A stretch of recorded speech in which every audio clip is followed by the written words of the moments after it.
Hola, ¿cómo les va? Buen día, acá estamos en la segunda edición de TV. Hola, Jessy. Hola, Meli. ¿Todo ¿Cómo bien? estás? ¿Estás recuperándote del partido Boca? Sí, sí, una tristeza. Sí, Queríamos qué que llegue pena. la copa. ¿Cómo andas, Mart? Bueno, yo no puedo decir lo mismo pues soy de River. ¿Cómo les va? ¿Vos lo disfrutaste? No, no lo disfruté. No, estas cosas, no. Lo mismo que eso de chicanear amigos, eso no me gusta. Ah, me encanta esa actitud. No, la verdad que bueno, nada, perdieron, listo. Sí. A mí cuando nos toca perder, perdemos. Yo fui a ver el otro día a River Huracán y mirá, perdimos contra Huracán. Sí, La contra verdad el que, Lobo, es verdad. Pero bueno, ¿qué va a ser? No, Y ahora no. viste que van a tener el estadio ahí en puntos suspensivos con las Swifties. Se coló Sí. la grieta, ¿vieron? Bueno, no la grieta, el balotaje ahí entre las Swifties también. Aparecieron Sí, banderas. claro. Sí. Porque claro, como ella es anti-Trump, las Swifties salieron fuerte. Bueno, distintos Hubo miembros- declaraciones, todo, hubo como unos comunicados que sacaron Sí. en contra de Milei. Sí, sí. Que además, dicho sea de paso, no son los únicos miembros de la cultura y del arte que están saliendo a expresarse, ¿no? Recién escuchaba también que había un grupo de economistas internacionales que salieron a hay un hacer grupo de unos, una advertencia. 600, ¿no? Economistas que juntaron firmas o algo así por, digamos, en contra de Milei de alguna manera. Sí. Qué loco, ¿no? Nunca antes había pasado tampoco tanto movimiento. Claro, hay mucha expectativa en el resto del mundo también sobre el balotaje del 19 de noviembre, Sí. porque bueno, Argentina tiene, o sea, por sus socios comerciales, Claro, por la claro. relación con el Fondo Monetario. Sí. Sí, Igual si vos hablás con los embajadores extranjeros, ninguno se juega, escuchan a todos, están a la expectativa, dicen, bueno, hay que esperar a ver qué pasa, ¿no? Es decir, abiertamente nadie de la diplomacia extranjera te va a decir, no, estamos a favor de Massa, estamos en Claro. contra de Milei. Porque bueno, después habrá que ver cómo se resuelve todo, ¿no? Cómo actúa cada país también. Pero bueno, interesante ayer el debate, por un lado, el debate de vicepresidentes, sí. que hablábamos con Jessy, que vos lo viste completo. Sí. Bueno, posturas muy distintas, dos muy países. divergentes. Hagamos una cosa, porque es un tema en el que seguramente vamos a estar charlando incluso con los diputados, con las diputadas, nosotros. Hay mucha expectativa, es como que uno no puede prácticamente correrse Claro. de eso. Pero mientras tanto aquí en el Congreso hay muchas otras actividades por afuera de lo estrictamente vinculado a las elecciones. Está Gonza para contarnos alrededor de una actividad muy interesante. Gonza, buen día, ¿cómo estás? Muy buenas tardes, Meli, para vos, para Jessy, para Martín y para la gente que nos está viendo a través de la pantalla de Diputados Televisión. Estamos aquí en uno de los patios del Palacio Legislativo, muy cerquita del ingreso principal, a nuestra derecha de lo que es el Salón Blanco, aquí del Palacio Legislativo, donde se va a desarrollar una larga mesa con importantes representantes de entidades del Estado sobre discapacidad, accesibilidad, que obviamente van de la mano, y calidad de vida. Pero le quiero preguntar justamente a Federico Sermelo, el titular del Observatorio de Familias y Juventudes, ¿de qué se tratará esta mesa, Federico? Si es para repasar qué se viene haciendo, si es para reforzar la idea y la importancia y remarcarla, o si es también para sumar herramientas de aquí en adelante. ¿Cómo te va? Gracias por estos minutos. ¿Qué tal? Buenas tardes. Y bueno, efectivamente esta es una jornada que reúne a distintos organismos del Estado y también a instituciones de la sociedad civil, todas ellas con un punto en común: tener un plan de accesibilidad para que las personas con discapacidad puedan ser parte de la vida laboral, de la vida recreativa, de la vida educativa, de la vida social de distintas instituciones. Se hace aquí justamente en la Cámara de Diputados porque, bueno, junto a FIL, la verdad es que esta Cámara es un organismo del Estado que se caracteriza por tener muchas personas con discapacidad trabajando, y es una experiencia también para mostrar para otras áreas del Estado y también para la sociedad civil. Hola, Federico, ¿cómo estás? Melina Fleiderman te saluda. ¿Qué tal? ¿Cómo va? Y a ver, ¿y cómo es esa experiencia de ser un espacio de trabajo inclusivo, de compartir el día a día con personas que tienen distintas condiciones? ¿Cómo es esa experiencia? ¿Qué cuenta todos los trabajadores, no solamente aquellos que tienen alguna discapacidad, sino el resto del conjunto de los trabajadores? Claro, porque en definitiva se trata de esto que muy bien vos decís, se trata, digamos, de generar entornos de trabajo, entornos educativos, entornos sociales y recreativos que tengan condiciones de accesibilidad para personas con distintas condiciones. Esto va desde contar con un espacio de lactancia, como por ejemplo tiene esta Cámara de Diputados, como por ejemplo tiene Trenes Argentinos, que va a venir personal de trenes y va a contar cómo se hace experiencia, contar por ejemplo con una guardería o como un jardín, como tiene esta Cámara de Diputados, contar con accesibilidad en lo que tiene que ver con la comunicación visual, con sistema de braille, contar por ejemplo con lenguaje de señas, como cuentan las transmisiones, las sesiones y las comisiones de esta Cámara de Diputados. Es decir, son distintos ejemplos de que un entorno donde convive mucha gente, bueno, reúne distintas condiciones para que nadie se sienta excluido. ¿Y cómo ha sido la transición de ese espacio de trabajo? Porque me imagino que no siempre, no, en todo, digamos, no es así desde hace relativamente muchísimo tiempo, ¿no? Sino que es algo que se ha incorporado esta mirada más inclusiva, más contemplativa de todos los espacios. Por lo tanto, ¿cómo ha sido esa transición? Bueno, de alguna manera hay personas que a través de revalidar sus experiencias y de legitimarse en la comunidad y en el propio estadio van generando tendencia, y eso hace que nuevas instituciones, nuevas áreas del Estado se vayan sumando, así como fue la Cámara de Diputados, así como fue Trenes Argentinos. De alguna manera van invitando a todo el Estado a cumplir con estas características. Lo mismo con instituciones de la sociedad civil. Hoy, por ejemplo, van a estar desde el Hospital Garrahan contando cómo es la experiencia de accesibilidad en cuanto a la comunicación social, para que todos, digamos, de alguna manera puedan atenderse, puedan estar comunicados, digamos, nadie se sienta excluido. Y esto tiene que ver también con un cambio de paradigma central, que es empezar a ver a las personas con discapacidad como sujetos de derecho. Justo en una de las últimas sesiones se aprobó una capacitación que se llama Argentina Inclusiva, que tiene que ver con precisamente adaptarnos todos en los espacios a donde pertenece o hay empleados del Estado, que haya una capacitación en torno a estos temas. ¿Qué pudiste saber sobre los contenidos de esta capacitación y cuáles serían las áreas temáticas o por dónde debiera pasar esta capacitación? Bueno, en realidad esto tiene que ver con una cuestión de poner sobre la agenda claramente la discapacidad. Entendiendo la discapacidad como una cuestión que es primordial para la accesibilidad y entendiéndola como algo que nos puede afectar a todos y todas. Partiendo de esa base, vamos generando más empatía para que los legisladores, para que los organismos del Estado podamos trabajar en eso. Sobre todo porque la discapacidad no es un padecimiento, un síndrome o una enfermedad o alguna cuestión o una condición que sí o sí engloba a una determinada cantidad de personas. La discapacidad es un concepto dinámico, es un concepto que puede ser transitorio de la vida, que nos puede tocar a cualquiera por un accidente de trabajo, por un siniestro vial, por una lesión deportiva, por la edad, por una enfermedad, y eso hace que nosotros tengamos que generar ámbitos, como volví a decir antes, de la vida cotidiana que sean inclusivos.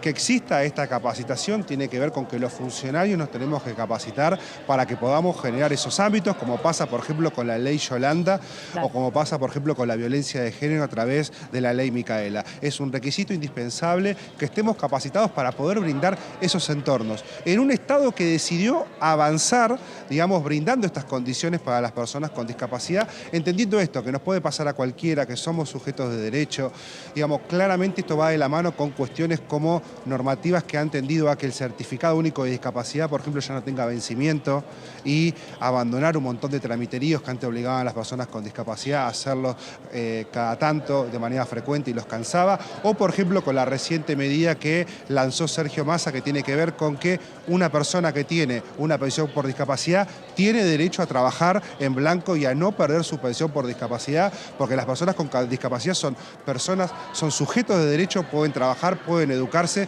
y nosotros tenemos que ir para ese lado, ¿no? ¿Qué tal, Federico? Jessica Calcaño te saluda. Justamente por este tema del derecho al acceso al trabajo, ¿no? Es una demanda que se repite bastante, digamos, para las personas con discapacidad, sobre todo en el sector privado. Quería consultarte si vienen debatiendo cuáles deberían ser las iniciativas, ¿no?, para promover en el sector privado que se contraten personas con discapacidad. Bueno, claramente esto tiene que ver con generar condiciones para la persona con discapacidad y para el empleador. Para las personas con discapacidad significa que quien tiene una pensión con discapacidad puede buscar un empleo, puede obtenerlo, puede cobrar en blanco y no va a perder su pensión, porque claramente, vuelvo a decir, la persona con discapacidad es un sujeto de derecho y tiene derecho a acceder al trabajo, tiene derecho a acceder al ocio, tiene derecho a una vida social. Por eso justamente esta actividad se llama discapacidad, accesibilidad y calidad de vida. Es decir, tiene derecho a una calidad de vida como la que tenemos todos. Y con respecto al empleador, esto tiene que ver también con romper un montón de mitos, con que una persona con discapacidad puede ser tan óptima como cualquier otra. De hecho, acá hay ejemplos en la Cámara mismo, en un montón de funciones donde hay personas con discapacidad que tienen un desempeño muy bueno, y esto se va rompiendo a través de que se van demostrando la experiencia viva, convocando a la Unión Industrial Argentina, convocando a los sindicatos, generando convenios, generando distintas resoluciones que visualicen este tema y que de alguna manera nos inviten a todos a cambiar ciertos mitos que hay detrás de la discapacidad. Y te pregunto, Federico, ¿cómo es, cuando una persona con discapacidad se presenta en la Cámara del Congreso y busca formar parte de alguno de los talleres o alguna de las áreas a donde se puede incorporar? Nosotros sabemos bastante de esto porque no solamente aquí en el canal compartimos el espacio de trabajo con personas que tienen alguna discapacidad, sino que obviamente al haber recorrido todos los viernes, recorremos distintos talleres y distintas dependencias de este congreso, vamos conociendo sus equipos y vemos que trabajan en todo tipo de actividad. ¿Y cómo es eso? Porque me imagino que la propia persona que tiene una condición particular debe tener un montón de prejuicios sobre sí mismo, ¿no? Un montón de estigmas adquiridos a lo largo de muchos años de no haberse podido incorporar a un mercado laboral. Tienen una entrevista, le preguntan acerca de dónde se cree que podría desempeñarse, si tiene algún estudio. A veces se trata de una discapacidad motriz, a veces es una discapacidad de otra condición. ¿Cómo es esa entrevista, ese diálogo para decir, bueno, creemos que el área para que vos te desempeñes es esta y vas a tener que tener tal y cual función, por ahí adaptada también, ¿no? Por ejemplo, tenemos una compañera que trabaja acá que es ciega y ella tiene una computadora que está adaptada. Entonces me imagino también esa coordinación de decir, bueno, para desempeñar esta tarea vas a necesitar de determinados insumos o distintos dispositivos que otra persona que desempeñara la misma actividad pero no tiene tu misma condición. ¿Cómo es eso? Bueno, claramente esto tiene que ver justamente con esta cuestión que decíamos antes de generar los entornos para que personas con diferentes condiciones puedan mostrar su talento y puedan realizar su actividad y puedan hacer lo que saben. De alguna manera el entorno debe tener distintas cuestiones, debe poner a disposición para que una persona que sepa hacer una actividad, que puede trabajar, que puede desempeñarse, perfectamente tenga los elementos necesarios para poder hacerlo.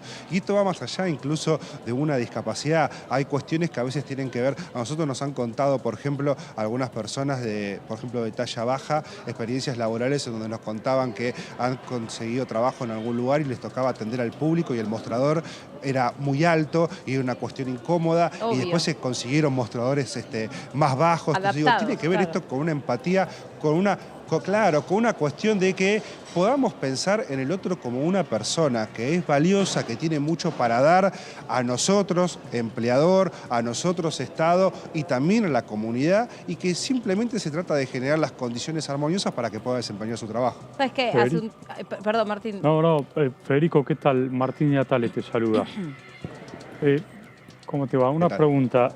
Quería ver si ustedes tienen idea de cómo está comparativamente parado hoy el Congreso relacionado con los otros poderes, el Poder Ejecutivo, el Poder Judicial, en relación a esta idea o este trabajo que ustedes realizan de sumar, de tratar de incorporar a discapacitados dentro del ámbito laboral o dentro del esquema de trabajo que tiene que ver justamente con, en este caso, el Poder Legislativo, pero si ven si está más avanzado o menos avanzado algún otro de los poderes.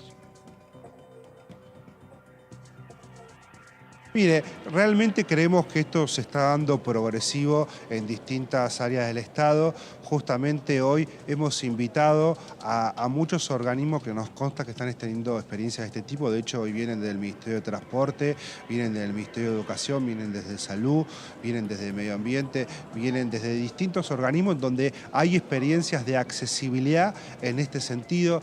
El Poder Legislativo creo que está de avanzada en este sentido porque uno puede recorrer distintas áreas y encontrar a personas con discapacidad y eso me parece que es lo mejor que puede pasar.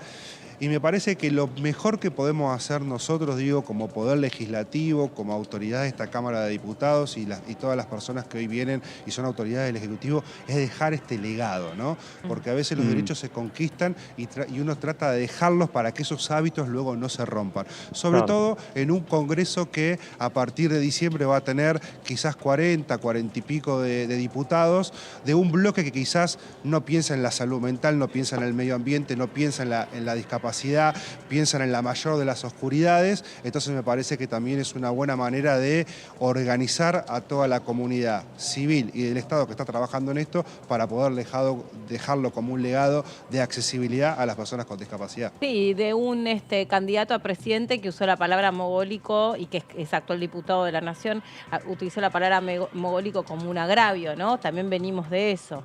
Entonces, bueno, ahí es donde uno dice, claro que hace falta más capacitación, claro que hace falta más inclusión, claro que hace falta más educación, pero bueno, a veces uno tiene la duda sobre si el otro que usa este tipo de palabras como agravio lo hace porque no sabe o lo hace porque sabe y aún así piensa que es la manera de descalificar al otro.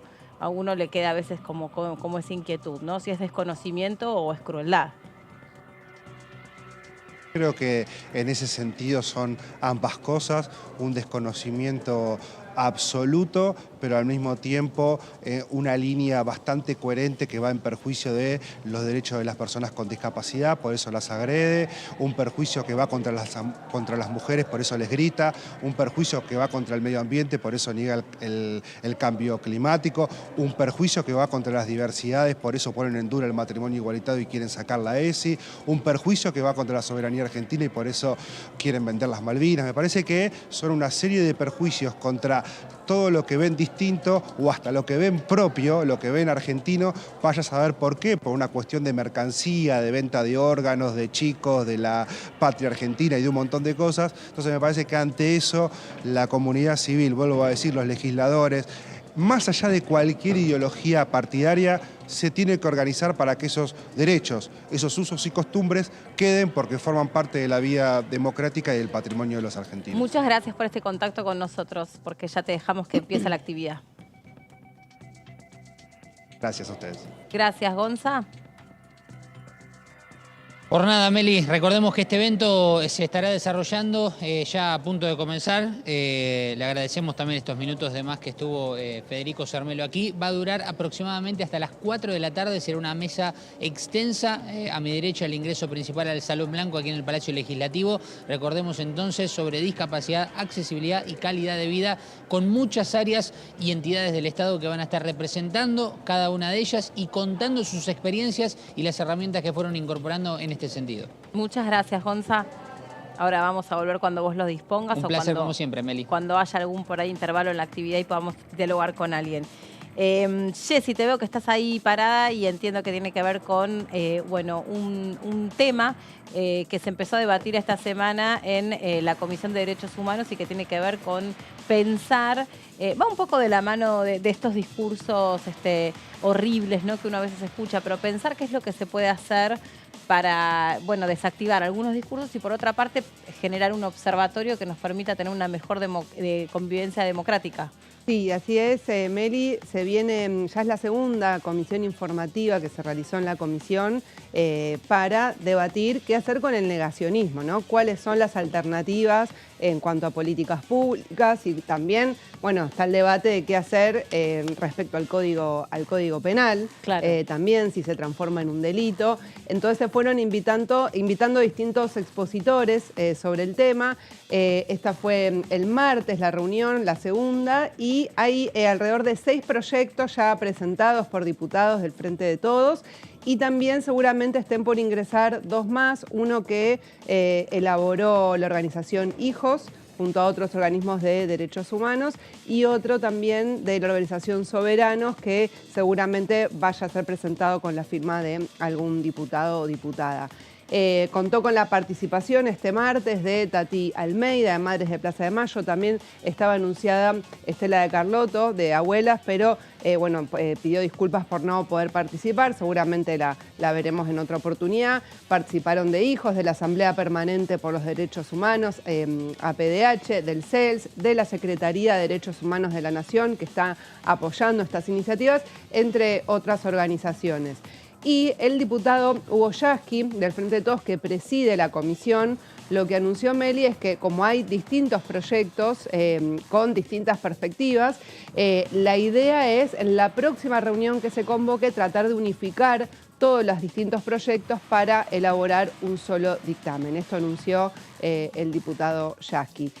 Vamos a la siguiente placa porque ahora en el día de hoy vamos a ver uno de los proyectos que está presentado, que es el de Mónica Litza, del Frente de Todos, que lo que propone justamente es esto que vos decías, Meli, un observatorio para la convivencia democrática, además de sancionar el negacionismo. O sea, tiene 2 partes este proyecto. Uno, con respecto al desarrollo de este observatorio, qué tareas debería llevar adelante, sobre todo en torno a capacitación, y también sancionar el negacionismo, que sería a partir de una modificación en el Código Penal.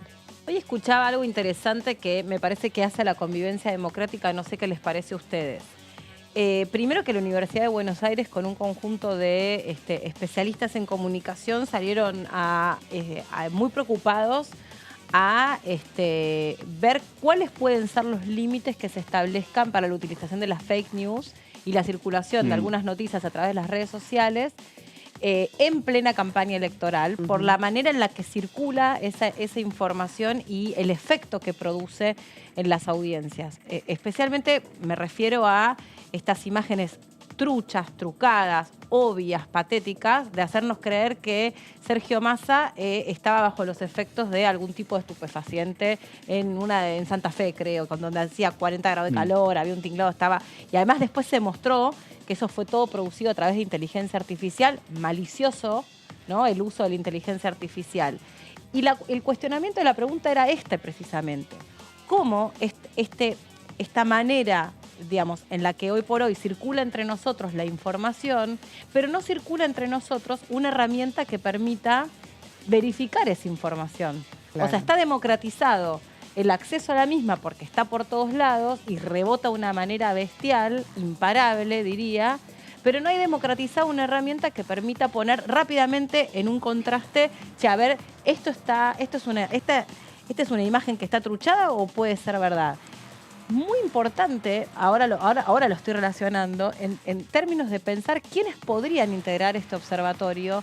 Y es verdad, ¿cuáles son los límites? Porque hoy estamos rodeados de una manera de convivir y de hacer política y de un devenir de la sociedad que es tan frenético, a donde ya todos hemos escuchado sobre el fenómeno de la posverdad y cómo todo lo que nos rodea solamente lo hacemos bajo el sesgo de confirmar aquello que ya pensamos o esa idea que ya tenemos constituida sobre nosotros.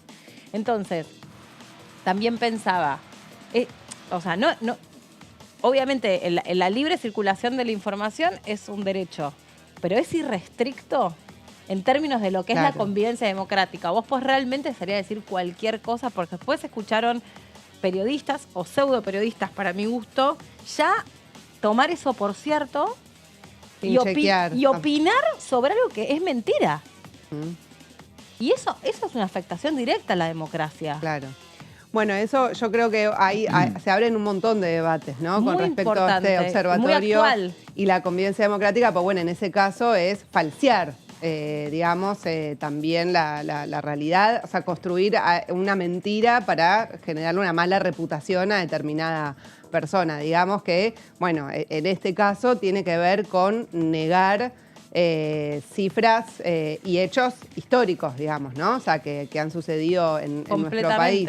También. Pero el mecanismo siento que es como el mismo, ¿no? Da la impresión, por lo que vos decís, Meli, viene a colación de que a mí me parece que estamos, ¿no?, en un punto de inflexión y donde nosotros, los periodistas, también tenemos que hacernos una autocrítica en todo esto, y me parece que redefinir que estamos ante un rol clave para lo que es la calidad democrática, y de ahí me parece la importancia de concientizar a las audiencias en el sentido de que la búsqueda de información tiene que ver también con medios de comunicación o periodistas que chequean la información y que justamente lo que buscan es la calidad de la información al máximo nivel.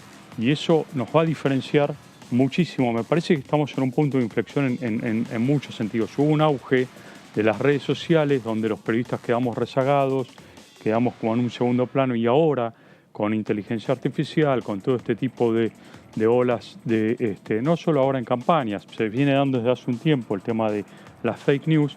Me parece que es un llamado de atención para nosotros como periodistas para mejorar nuestra calidad periodística y diferenciarnos de lo que es la cloaca en muchos casos, no digo en todos los casos, pero en muchos casos, la cloaca de las redes sociales que tiran cualquier cosa y vale cualquier cosa. Entonces, justamente para diferenciarnos de eso, debemos trabajar por una mejor calidad de periodismo, y me parece que eso nos va a diferenciar por un lado, va a concientizar a la ciudadanía por otro lado, y en última instancia la sumatoria de todo eso es la mejor calidad de una democracia, sí, ¿no? Vos ponete a pensar, ¿no? Acá estamos hablando sobre, distintas cosas que a mí me parecen recontra actuales y recontra importantes. Vos acá estás hablando de acuerdo con vos, antes, ¿no? Antes me refiero antes de la circulación de las redes sociales, antes de Twitter, antes de la manera en la que todos terminaban teniendo acceso a determinado contenido. Yo no sé si referirme a información, pero sí contenido. La información circulaba solo en manos de algunas personas que habían, lo que habían generado es sobre todo un resguardo de su credibilidad. Claro. Y vos en términos de esa credibilidad decías, no, lo dijo Martín Di Natale, ¿cómo no va a ser así? Lo dijo Martín que había construido credibilidad. Ahora lo dice Twitter, ahora está en una nube, No, es porque lo estoy viendo. Entonces es tan loco ese mecanismo, ¿no? El efecto de ese mecanismo, porque vos ya no necesitas, el efecto es, la sensación es que vos ya no necesitas de ese que te mediatiza esa información y te la viene a dar, sino que vos mismo estás frente a esa información. Entonces, por ejemplo, yo me acuerdo cuando fue que circuló la imagen del atentado a Cristina Fernández de Kirchner. Esto es una anécdota totalmente personal, pero para mí hace a esto que estamos conversando, y para mí sería súper útil ponerse a debatir estas cosas. Los intelectuales tienen que ponerse a debatir estas cosas.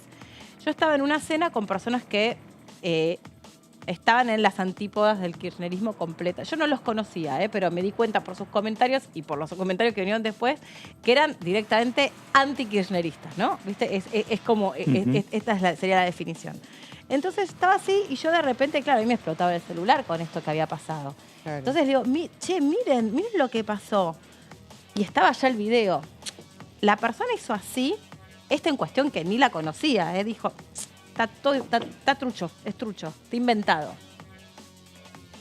Y eso en sí mismo, y yo me acuerdo que le dije, pero si recién está circulando ese video, ¿con qué facilidad vos podés decir si ese video es trucho o no es trucho? Si ni siquiera tenés acceso a información, estás solamente viendo un contenido, viendo un video.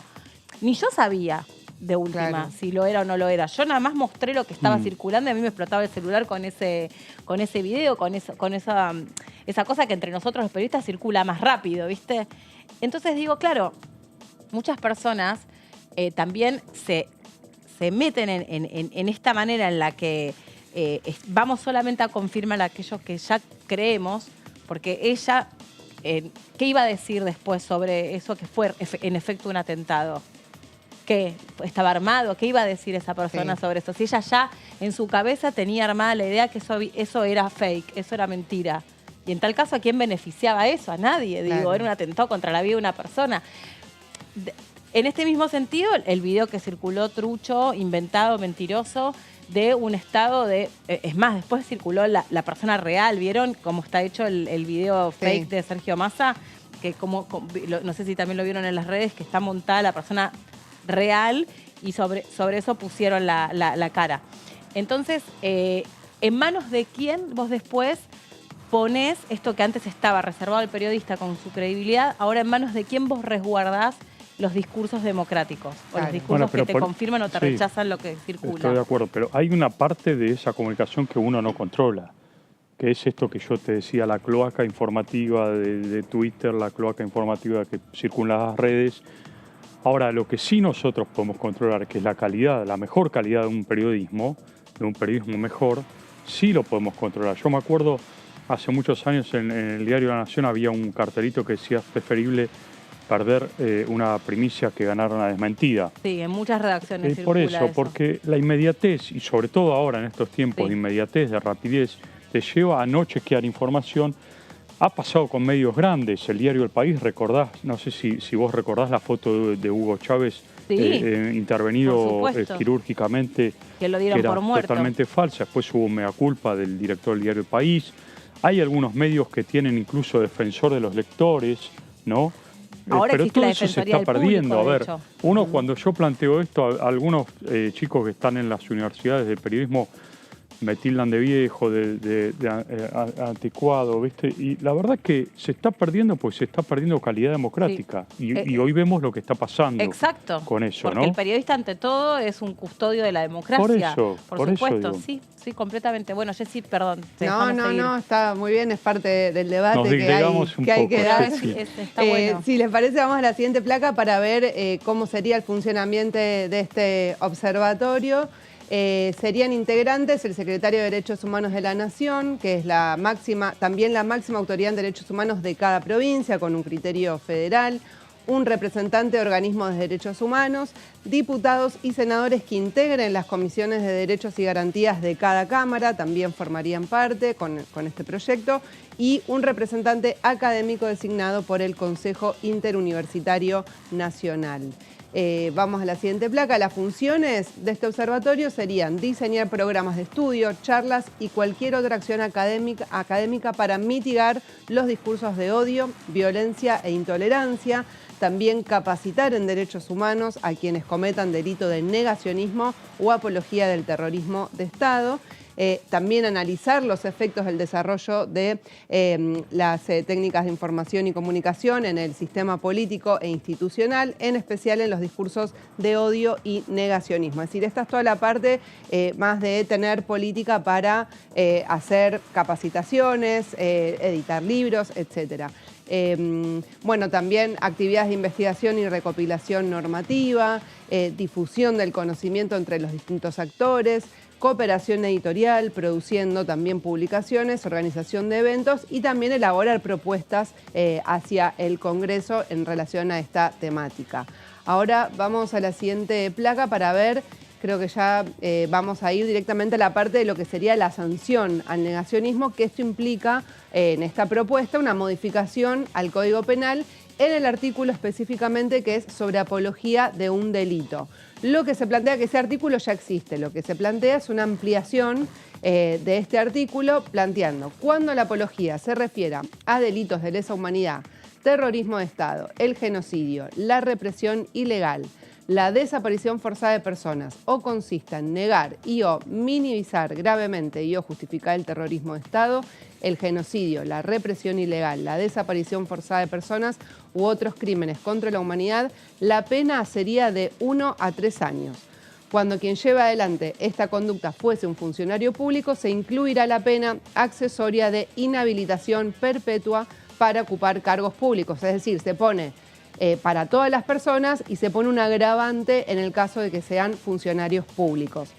Tiene otras cuestiones también que la acción penal, plantea este proyecto, se puede extinguir si hay una retractación voluntaria de la persona que cometa el delito del negacionismo, la realización de una capacitación del observatorio y el ofrecimiento de una reparación. Y otro punto que es... Reparación no necesariamente económica. No, pero claro, o sea, tiene que ofrecer algún tipo de reparación a quien haya agraviado con este delito. Y fíjate qué interesante esto, Meli, que establece la posibilidad también, este proyecto, de derecho a réplica por expresiones de este tipo emitidas a través de medios de difusión legalmente reglamentados. Es decir, que obliga de alguna manera al medio de comunicación, donde se haya producido, por ejemplo, una entrevista, una declaración con que sea negacionista, bueno, obligan a ese canal de televisión a que haya un derecho a réplica en ese mismo programa, claro. Bueno, estipula distintas normas de cómo llevarlo adelante. Lo que dicen los fundamentos, Mónica Litza, es que la implementación de la ley contra el negacionismo debe abordarse con cuidado y consideración para no limitar indebidamente la libertad de expresión. También plantea que tiene el objeto de fortalecer el diálogo político y la convivencia democrática, mitigando los discursos de odio, violencia e intolerancia, promover la concordia y la convivencia política. Y dice que tipificar el negacionismo como delito demostraría la existencia de un consenso social en torno a que una conducta negacionista es una conducta no querida. Este es uno solo de los proyectos. Recomiendo muy fuerte las dos comisiones que hubo al respecto. En la primera hubo debate también de quienes están defendiendo los derechos humanos, pero también tienen sus cuestionamientos a este tipo de sanciones que le dan más poder al Código Penal. Entonces, bueno, hay un debate abierto, pero bueno, la Cámara lo está desarrollando y seguramente continuará. Gracias, Jessy. Y nos quedamos justamente con el tema. Ya está Lu Pecker también para seguir hablando de discursos negacionistas. ¿Cómo estás, Lu? Bienvenida. Hola, ¿cómo estás, Meli? ¿Cómo estás, Jessy? Bueno, una continuidad con la columna de Jessy también para hablar de este tema, de los proyectos que hay sobre la posible penalización de los negacionismos en Argentina, que además, por supuesto, existen en muchas otras partes del mundo y también es aprender de cómo los trataron, ¿no? Está, por supuesto, el negacionismo al Holocausto, que el mayor ejemplo es la sanción que hay en Alemania, además de todo el trabajo cultural para poder revertir esto. Un ejemplo que me parece interesante es este año un tenista que estaba jugando un torneo, alguien en el público empezó a cantar el himno nazi, hizo parar el torneo para decir que lo saquen, ¿no? Pasó con la selección de Maccabi de básquetbol de la provincia de Córdoba.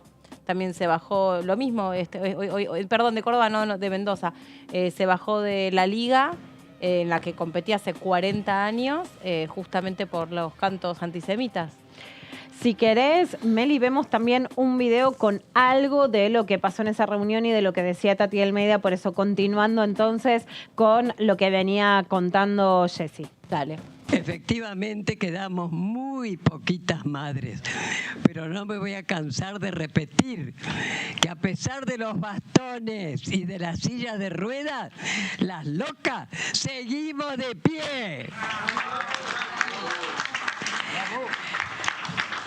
El otro es que falta tan poquito, Dios mío, para votar quiénes van a regir los destinos de nuestro país. Por favor, demostremos en las urnas, demostremos con el resultado que no nos han vencido.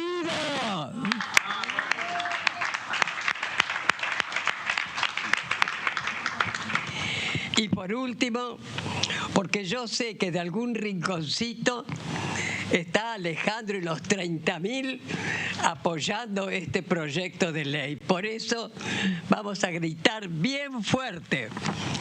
30.000 detenidos desaparecidos. Presente. Ahora. Y siempre. Ahora. Y siempre. Ahora. Y siempre. No nos han vencido. Bueno, la verdad es que es conmovedor escuchar a Tati Almeida nombrando a su hijo Alejandro. Son muchas las madres de Plaza de Mayo que ya no están, las abuelas que han muerto, en una lucha histórica y además muy importante definir en la Argentina, que es un país emblemático para América Latina e incluso también para Alemania. Por ejemplo, esta semana una sentencia emblemática fue sobre la empresa La Estrella del Norte, ¿no? En el norte argentino. No se ha llegado en otros lugares del mundo a juzgar a la complicidad empresaria, ¿no? Que también, bueno, por ejemplo, la empresa Mercedes-Benz ha tenido complicidad en Argentina con delatar o ser cómplice de la desaparición de obreros o de obreras. En América Latina, muy impactante, en lugares donde hay más desaparecidos como Guatemala, como México, el equipo argentino de antropología forense trabajando en las excavaciones en Guatemala, en México, en ningún otro lugar. Por ejemplo, en Guatemala se calculan más de 100.000 desapariciones elecciones, ¿no? Por eso los números son simbólicos más allá de la cantidad exacta y sin embargo no se ha llegado a que haya juicios por lesa humanidad. Y algo muy importante también central, ¿no? Realmente ni las madres ni las abuelas de Plaza de Mayo ni los hijos que en la época de la impunidad con las leyes de punto final y obediencia debida se daba un escenario de impunidad, han apelado a la violencia ni han vuelto las guerrillas, ¿no? Por eso los discursos de la teoría de los dos demonios, o sea, de equiparar la acción civil, que puede ser reprochable, que sí está prescripta, y la acción del Estado, que es terrorismo de Estado, es tan peligrosa. Algo que le cuesta entender a Victoria Villarroel, ¿no? Que ayer en el debate se lo volvió a preguntar Rossi una y otra vez y bueno, no entiende la diferencia, me parece.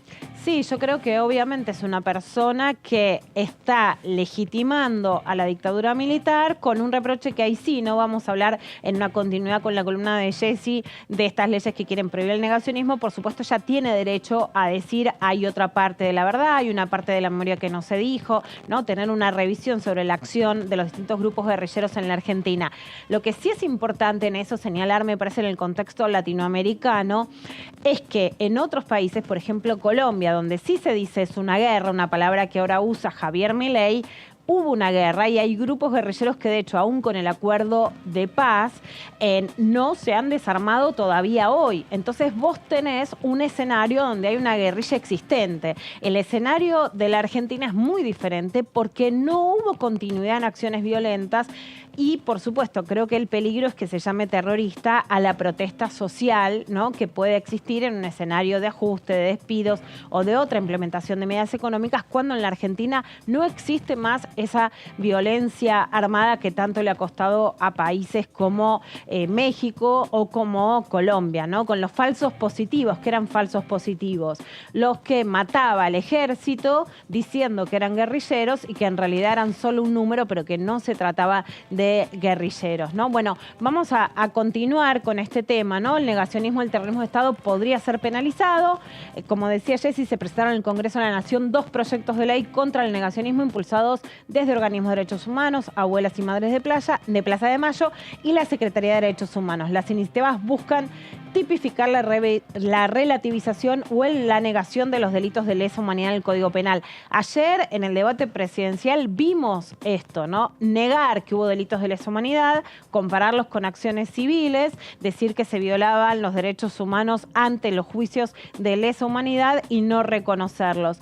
No volvió a decir, pero, por ejemplo, hay un video de Victoria Villarroel durante un juicio en Tucumán en donde le preguntan específicamente si reconoce los delitos de los cuales fue víctima Estela de Carlotto y ella dice que no. O sea, ahí estaría el negacionismo, no en decir otras cosas que son viables, ¿no? Es una discusión viable para la sociedad argentina, decir, bueno, ¿qué pasó? ¿Qué no pasó? ¿Qué pasó con la violencia armada? Ahora, decir que Estela de Carlotto no fue víctima cuando su hija fue asesinada, sus huesos se encontraron y por lo tanto demostraron que ella además había estado embarazada en un campo de concentración, ¿no es cierto? Que venía de perder 2 embarazos, sobrevive ese embarazo de manera milagrosa. Hoy se conoce que el hijo de Laura Carlotto, Ignacio Montoya, está encontrado, que fue dado por alguien que estaba ligado a los militares, a los padres de crianza que él reconoce como peones de campo, a los que él quiere y agradece, pero que fueron dados, o sea que hubo un robo de bebé que está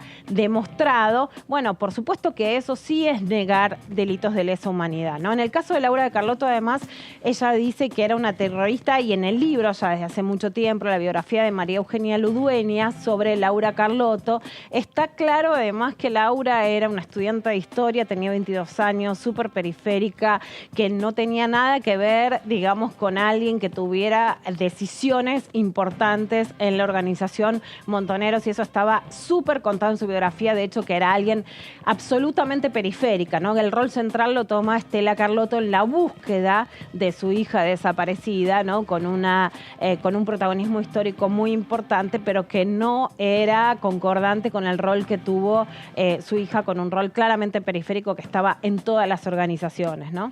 No, estoy pensando, ¿sabes qué, Lu? También el discurso que tuvo Daniel Goyán en el recinto, ¿no? Después de lo que fue la elección que hace Javier Milei en el debate de negar una vez más los 30.000 desaparecidos, y él creo que a los 2 días del debate fue la sesión especial, y él cuenta, para muchos casi por primera vez, que él mismo es un sobreviviente de la dictadura, cómo le aplicaron picana, cómo lo secuestraron, dónde lo mantuvieron cautivo, que me acuerdo que estábamos acá algunos de los compañeros que nos tocaba esperar a que termine la sesión y nos empezamos a mirar y decir, che, ¿alguien sabía esto? No, bueno, no todos sabían a este nivel, mismo los compañeros de bloque, y el impacto que tuvo y el impacto que genera esto, ¿no? Porque todos fuimos víctimas de la dictadura militar en tanto y en cuanto somos argentinos y somos nacidos durante esa época, pero no es lo mismo escucharlo de alguien que dice, a mí me aplicaron picana, a mí me tuvieron secuestrado, a mí yo no sabía si salía o no salía vivo de ahí,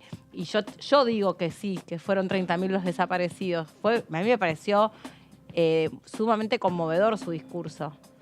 La verdad que es un escenario conmocionante, porque la Argentina, justamente en su lugar de ejemplo de derechos humanos para toda América Latina, cuando vos decís que esto no suceda nunca más, estás dándole un ejemplo a otros países en donde esto seguía existiendo, y estás diciendo que hay un piso democrático del que no se puede bajar, que hoy está en juego, ¿no? Y por lo tanto está en juego la vida, por supuesto, ¿no? Me acuerdo también, en base a ese relato, que creo que habría que volver a escucharlo, ¿no? La entrevista, hablaban también de la función del periodismo, ¿no? En el programa de Mariano Grondona, Hora Clave, de Alfredo Bravo, ¿no? Que también fue diputado, maestro socialista, diciéndole en la cara a Echecolás cómo él lo había torturado. Recordemos que en las notas que recomiendo, me parece que la mejor cobertura sobre derechos humanos es de la periodista especializada Luciana Bertoia, en Página 12, que es la que más ha recopilado, ¿no? Con profundidad y con certeza, con datos ciertos, ¿no?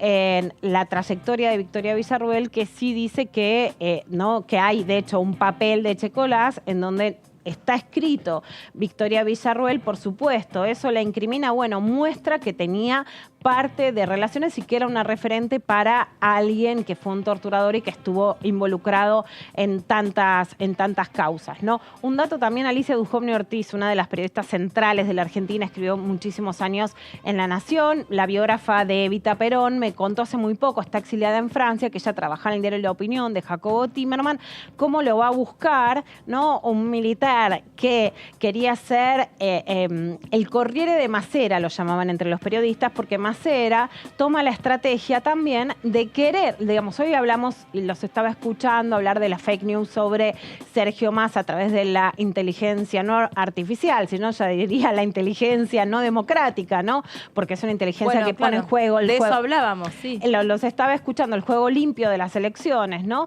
Bueno, en ese momento Macera, más allá de ser una dictadura, quiere hacer una propaganda, de hecho pone a decir a madres de Plaza de Mayo que estaban secuestradas que sus hijos en realidad no estaban secuestrados, y quieren hacer un diario apologista de Macera. Alicia Dujovne Ortiz le dice, te vas de La Opinión y venís a trabajar en este diario, que en la jerga de los periodistas le llamaban el Corriere de Macera, o te vas hoy del país o no vivís. Entonces las mujeres que han escrito... Bueno, lo mismo hizo Hitler. Bueno, con su propaganda y su ministro de propaganda. Goebbels, ¿no? Exactamente, con Goebbels, tratando y preocupándose primero por arrasar con la cultura de los judíos para poder instalar la propia. Exactamente, y es un momento para recordar además a estas mujeres valientes que se han tenido que ir, a ella le decían dónde estaba su hija, quién era su amante, quién no lo era, con la inteligencia militar, ¿no? Por eso es importante penar el negacionismo, pero respetar la libertad de expresión, como decía Jessy, ¿no? Ahí si alguien quiere decir, bueno, revisemos también otras víctimas, el terror, lo que pasó con la violencia armada, etcétera, por supuesto, ese es un discurso legítimo, por eso hay que diferenciar, ¿no? Uno puede estar de acuerdo, no puede estar de acuerdo, pero por supuesto la discusión sobre los 70 es una discusión que tiene que ser democrática y con libertad. Reivindicar la dictadura militar es un piso que no se debería poder permitir. Exacto. La pena por negacionismo sería la inhabilitación para ocupar cargos para funcionarios públicos, ¿no? Como estábamos diciendo. ¿Y eso por qué es importante? Bueno, porque hay una función que ejerce el Estado en que haya justicia, y eso es lo que no se puede perder. En Alemania, quienes niegan el Holocausto deben realizar una capacitación y se incorporaría a la formación en delitos de lesa humanidad a través del Instituto Nacional contra la Discriminación, el INADI, que bueno, también Javier Milei dice que quedaría fuera del organigrama del Estado. Entonces son leyes que, si se aprueban probablemente, ¿no? Se podrían aprobar con esta conformación 2023, pero no sé si se podrían aprobar con la conformación 2024, que ya está electa, que no depende de las próximas elecciones, sino que ya fue electa, y de organismos que también hay que ver si subsisten o no. Argentina es un ejemplo en juicios de lesa humanidad. Desde la vuelta de la democracia ya fueron condenados por la justicia argentina 1.200 personas que participaron del terrorismo de Estado. Acá también me parece importante, más allá de que a veces las palabras son maniqueas, ¿no?, que quienes tienen un discurso de mano dura con la delincuencia tienen un discurso de mano blanda con los delitos de lesa humanidad, ¿no? Se usan las palabras como derechos humanos. No hay derechos humanos para los militares presos, pero hay que ser más duros con las penas en otro tipo de delitos. Los delitos de lesa humanidad son los más graves que pueden existir en la Argentina y en otras partes del mundo, y son delitos de desaparición de personas, de tortura a personas, como vos hablabas a través de La Picana, de torturas a mujeres, de tortura y violación sexual a mujeres y a varones, el último delito relatado, ¿no?, de violaciones sexuales, de tener en campos de concentración a mujeres embarazadas, hacerlas parir en campos de concentración o en hospitales sin registrar ni siquiera la identidad de esos bebés, ¿no? Delitos que tienen además anestesia, la huella de género completamente, ¿no? Y que además, como me dijo Estela Carlotto hace muchos años, de hecho para mí sigue siendo algo realmente casi innombrable, ¿no? Como Laura Carlotto, que venía de perder 2 embarazos, sostuvo un embarazo en esas condiciones, ¿no? Para mí habla, por supuesto, no lo podemos decir ni científicamente, pero de un nivel de amor hacia ese hijo y de aferrarse a la vida de una manera que no tiene explicación científica, sino yo creo que de otro tipo, pero no era que tenían a las embarazadas en condiciones dignas para que pueda seguir ese embarazo. Por supuesto, por eso no solamente son delitos de lesa humanidad, sino delitos específicamente de violencia sexual contra las mujeres, ¿no? Desde el 2006 se empezaron a realizar los juicios orales. ¿Por qué? Porque ahí aparece la derogación de las leyes de punto final y de obediencia debida, que forman parte de un proceso que creo que hoy no se está teniendo en cuenta, que son los levantamientos militares. El que más conocemos es el de Semana Santa, pero hubo otros que fueron procesos de presión de los militares para lograr la impunidad, ¿no? No es que Alfonsín dice, bueno, la casa está en orden y váyanse a su casa con la Plaza de Mayo colmada por decisión propia, sino por una apretada de los militares. Creo que estamos ante un nuevo proceso muy similar, en donde hoy Victoria Villarruel es vocera de esas nuevas apretadas de militares para quedar libres. ¿Qué negociaciones puede haber además por atrás? Si pueden participar o no de las futuras represiones que hoy no están permitidas que intervengan militares, pero que a una semana de las elecciones a mí me parece que es importante saber y preguntar, ¿no? ¿Qué se les pide a cambio de los militares ante su posible liberación? ¿Participarían o no de la represión en la protesta social en la Argentina? Porque ahí es donde no estamos hablando de pasado, sino de las condiciones que puede haber, porque los levantamientos militares no fueron gratis y no supimos abiertamente qué estaban negociando hasta que ahora lo podemos saber con el correr de los años, ¿no? En los juicios ya se concretaron 301 sentencias por crímenes de lesa humanidad cometidos durante el terrorismo de Estado, y entre esos delitos la violencia sexual, la tortura y el robo de bebés, que afectaron, por supuesto, ¿no?, particularmente a las mujeres, y que fueron los últimos delitos a relatar, porque a las mujeres les daba vergüenza contar esas vejaciones, que también las hubo sobre varones que todavía tenían más vergüenza de decir si habían sido violados o vejados sexualmente, ¿no?, en su cuerpo o en su genitalidad. Por eso es tan importante hablar de esto, ¿no?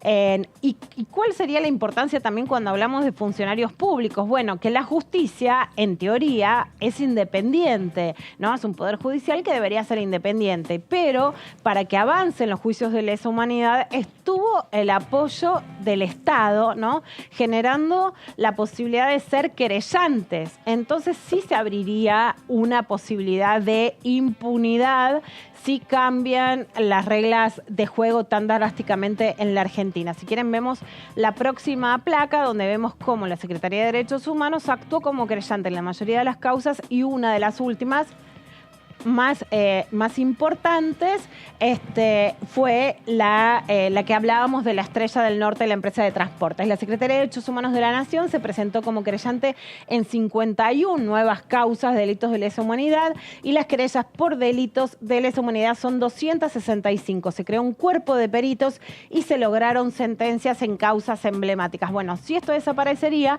por un lado se daría un escenario de mayor impunidad y por el otro, que creo que es la pregunta que deberían, existir en el debate y que debería hacerse de los medios de comunicación, es qué relación puede haber no solo sobre lo que pasó, sino lo que se puede proyectar en el futuro. ¿Qué rol van a tener los militares en la represión en la Argentina? ¿Qué pasa si son liberados ellos en persona o las nuevas generaciones de esas fuerzas que puedan ocupar un lugar de represión que hasta ahora no han tenido en la Argentina y que sí la han tenido, por ejemplo, en Colombia o en México, con resultados atroces en materia de derechos humanos y de represión a la protesta social?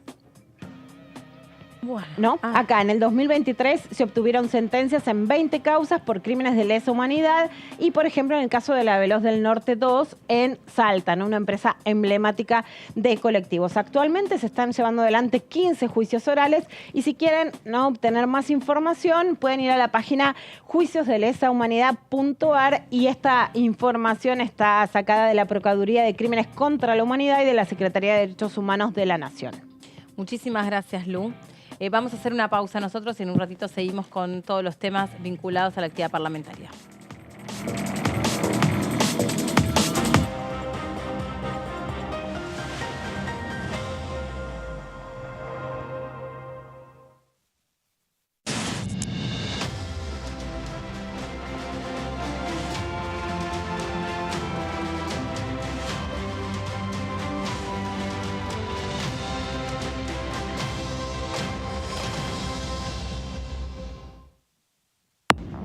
¿Cómo le va? Esto es el análisis por aquí por DTV. Recuperar para Juntos por el Cambio, para Juntos por Entre Ríos, en el caso nuestro, que así se llamaba nuestra coalición, porque tenía otros partidos adentro. La ciudad de Concordia, por ejemplo, ¿no? que nunca tuvo otro gobierno que no sea justicialista, tiene un significado y un sabor muy especial. Nos instó a seguir con la humildad militante y a practicarla las 24 horas del día, porque esto continúa y hoy más que nunca necesitamos eso para poder ganar este balotaje, ¿no?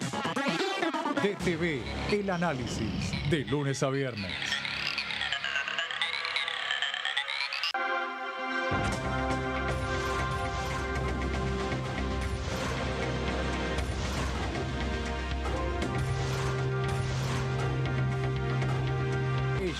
Son tu voz en el análisis. DTV, el periodismo en el Congreso. Yo creo dulzura. Yo creo en nuestro producto. Yo creo en el talento argentino. Yo creo en mi país. CREAR es un programa del Ministerio de Economía para aumentar el crédito productivo de las empresas nacionales, con el objetivo de generar más valor agregado en nuestros productos y nuevos puestos de trabajo. Yo elijo crear.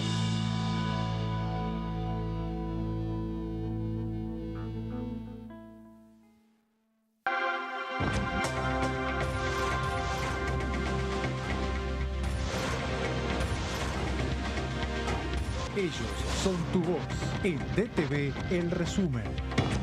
DTV, el periodismo en el Congreso. ¿Cómo andan? Buenas tardes, buenas noches, ya cerrando el día. Tengo información extraoficial de que que dos jueces habrían hecho un descargo por escrito. ¿Dos descargos por escrito? Sí, no sé, de todos modos, por más que hagan descargo por escrito, en la próxima reunión, si quieren, pueden estar presentes. Tuve 22 meses, presenté 40 proyectos de ley, acompañé más de 120. Estuve en proyectos muy interesantes y en leyes que se aprobaron muy interesantes para la gente, que es lo que nos queda, ¿no? De este paso tan corto por el Congreso, de un equipo de trabajo increíble, de compañeras y compañeros del bloque, en donde pusimos todo para poder trabajar en pos del bien común. DTV, tercera edición, de lunes a viernes.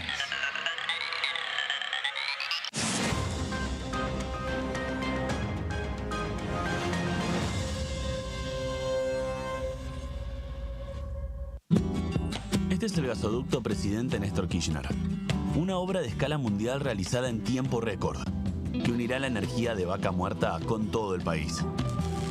Innovaciones, tecnología, cientos de kilómetros de acero y miles de trabajadoras y trabajadores. Esta megaestructura alimentará la llama del país, uniéndonos con nuestros seres queridos, acelerando la economía, ahorrando divisas, con desarrollo, con federalismo,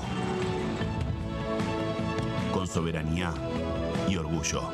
Gasoducto Presidente Néstor Kirchner. Mueve energía, mueve al país.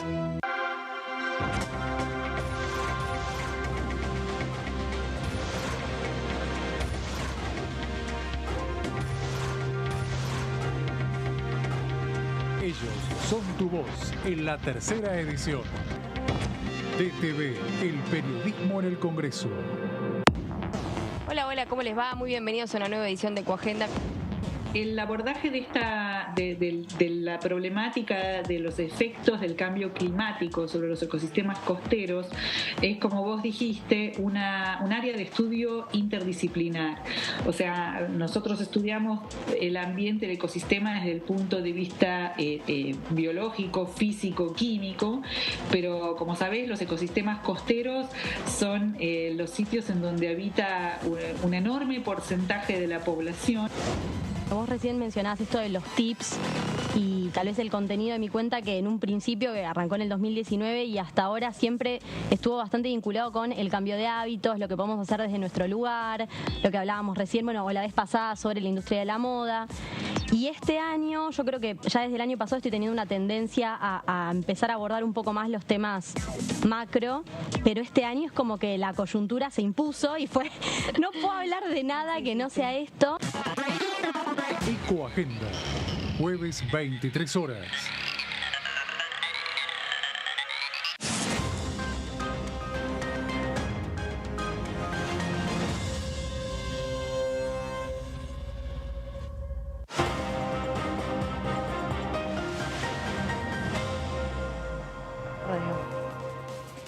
Bueno, hoy siguió la actividad en las distintas comisiones. Una de ellas tiene que ver con un proyecto que venía impulsando Romina del Pla desde la izquierda, que tiene que ver con generar un instituto especial de la danza, tal como existe el Instituto de Cine, la Casa del Teatro, institutos vinculados a otras áreas de la cultura. No existe el de la danza. ¿Cómo sería ese proyecto, Martín? Bueno, esto viene a colación porque ahora, en un rato nomás, se reúne la Comisión de Cultura precisamente para tratar este tema. Por eso lo abordamos y por eso lo desarrollamos, para que tengamos en cuenta a ver de qué se trata. Es un proyecto de ley que conceptualmente plantea que la danza en sus diversos géneros y manifestaciones constituye un factor esencial en el desarrollo de la cultura, por lo que debe ser objeto de promoción, estímulo, preservación, difusión y apoyo del Estado Nacional. Como bien vos decís, Meli, bueno, hay institutos del cine que se promocionan, de las artes gráficas. Bueno, en este caso la danza no estaba contemplado como un arte para el desarrollo de la cultura precisamente de un pueblo, ¿no? Y que eso debe estar resguardado por el Estado Nacional. Claro. Eso es en lo conceptual.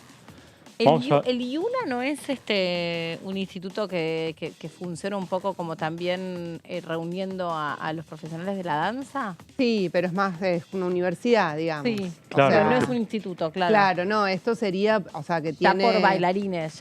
Y para promocionar también y darle financiamiento a proyectos. Claro, exactamente. Esto es un poco más englobador y aparte, de alguna manera, lo lo que se plantea en este proyecto de ley como algo institucionalizado, ¿no?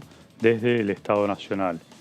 Por eso digo que el Instituto, la ley plantea la creación del Instituto Nacional de la Danza, un organismo descentralizado que tendrá autarquía financiera, administrativa, personalidad jurídica propia, funcionará en el ámbito del Ministerio de la Cultura o el organismo que en el futuro lo reemplace. Tendrá a su cargo el fomento, promoción, estímulo, apoyo y preservación de la actividad de la danza en general y bueno, y será la autoridad de aplicación de la presente ley este Instituto Nacional, ¿no? De la danza. Vamos a ver otra de las características de este proyecto de ley.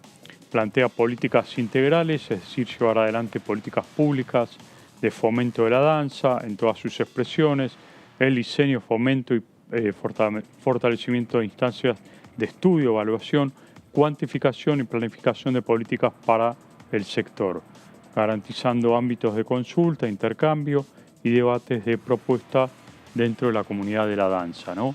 Bueno, es un proyecto bastante integrador y englobador. Vamos a ver la siguiente placa como otra de las características de este proyecto de ley.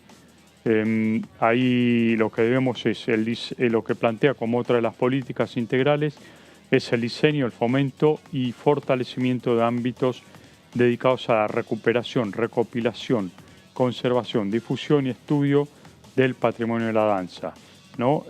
Bueno, entendiendo como materiales gráficos, audios, videos, claro, porque hay mucho material que se ha perdido también, mucho material histórico vinculado con la danza, que la intención de este instituto es unificarlo todo, recuperarlo y tenerlo como material de patrimonio nacional, ¿no?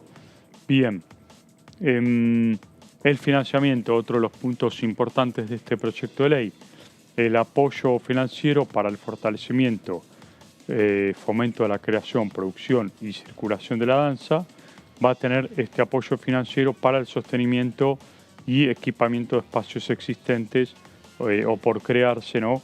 Que dediquen parte o la totalidad de la actividad de la danza y el apoyo financiero también acá es importante para la investigación, lo que decíamos de estudios de la danza.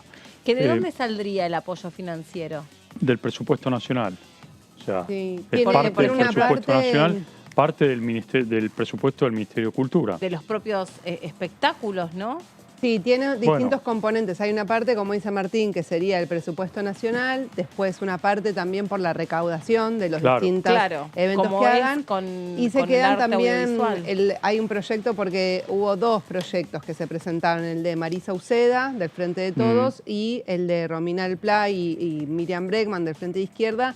En los dos casos participó la comunidad de la danza, distintos sectores que vienen peleando esta ley hace bastante, y en el que quieren unificar, también, digamos, se financiaría, por ejemplo, con un porcentaje los impuestos creados en la ley, ley de medios, por ejemplo. O sea, tienen también, digamos, no crear nuevos impuestos, sino de cuestiones que ya existen, impuestos que ya se cobran, por ejemplo, que están establecidos en la ley de medios o la ley de teatro. Un porcentaje de esa recaudación iría también para financiar este instituto. Exactamente. Bueno, no sé si queda una placa más. Sí, aparte estoy pensando... Una última placa. Bueno, acá lo que plantea el apoyo financiero a la formación y perfeccionamiento en actividades de coreografía, interpretación, investigación, docencia, gestión, todo esto lo que tiene que ver con todas las actividades que se creen también a futuro, que van a estar financiadas justamente por este instituto, ¿no?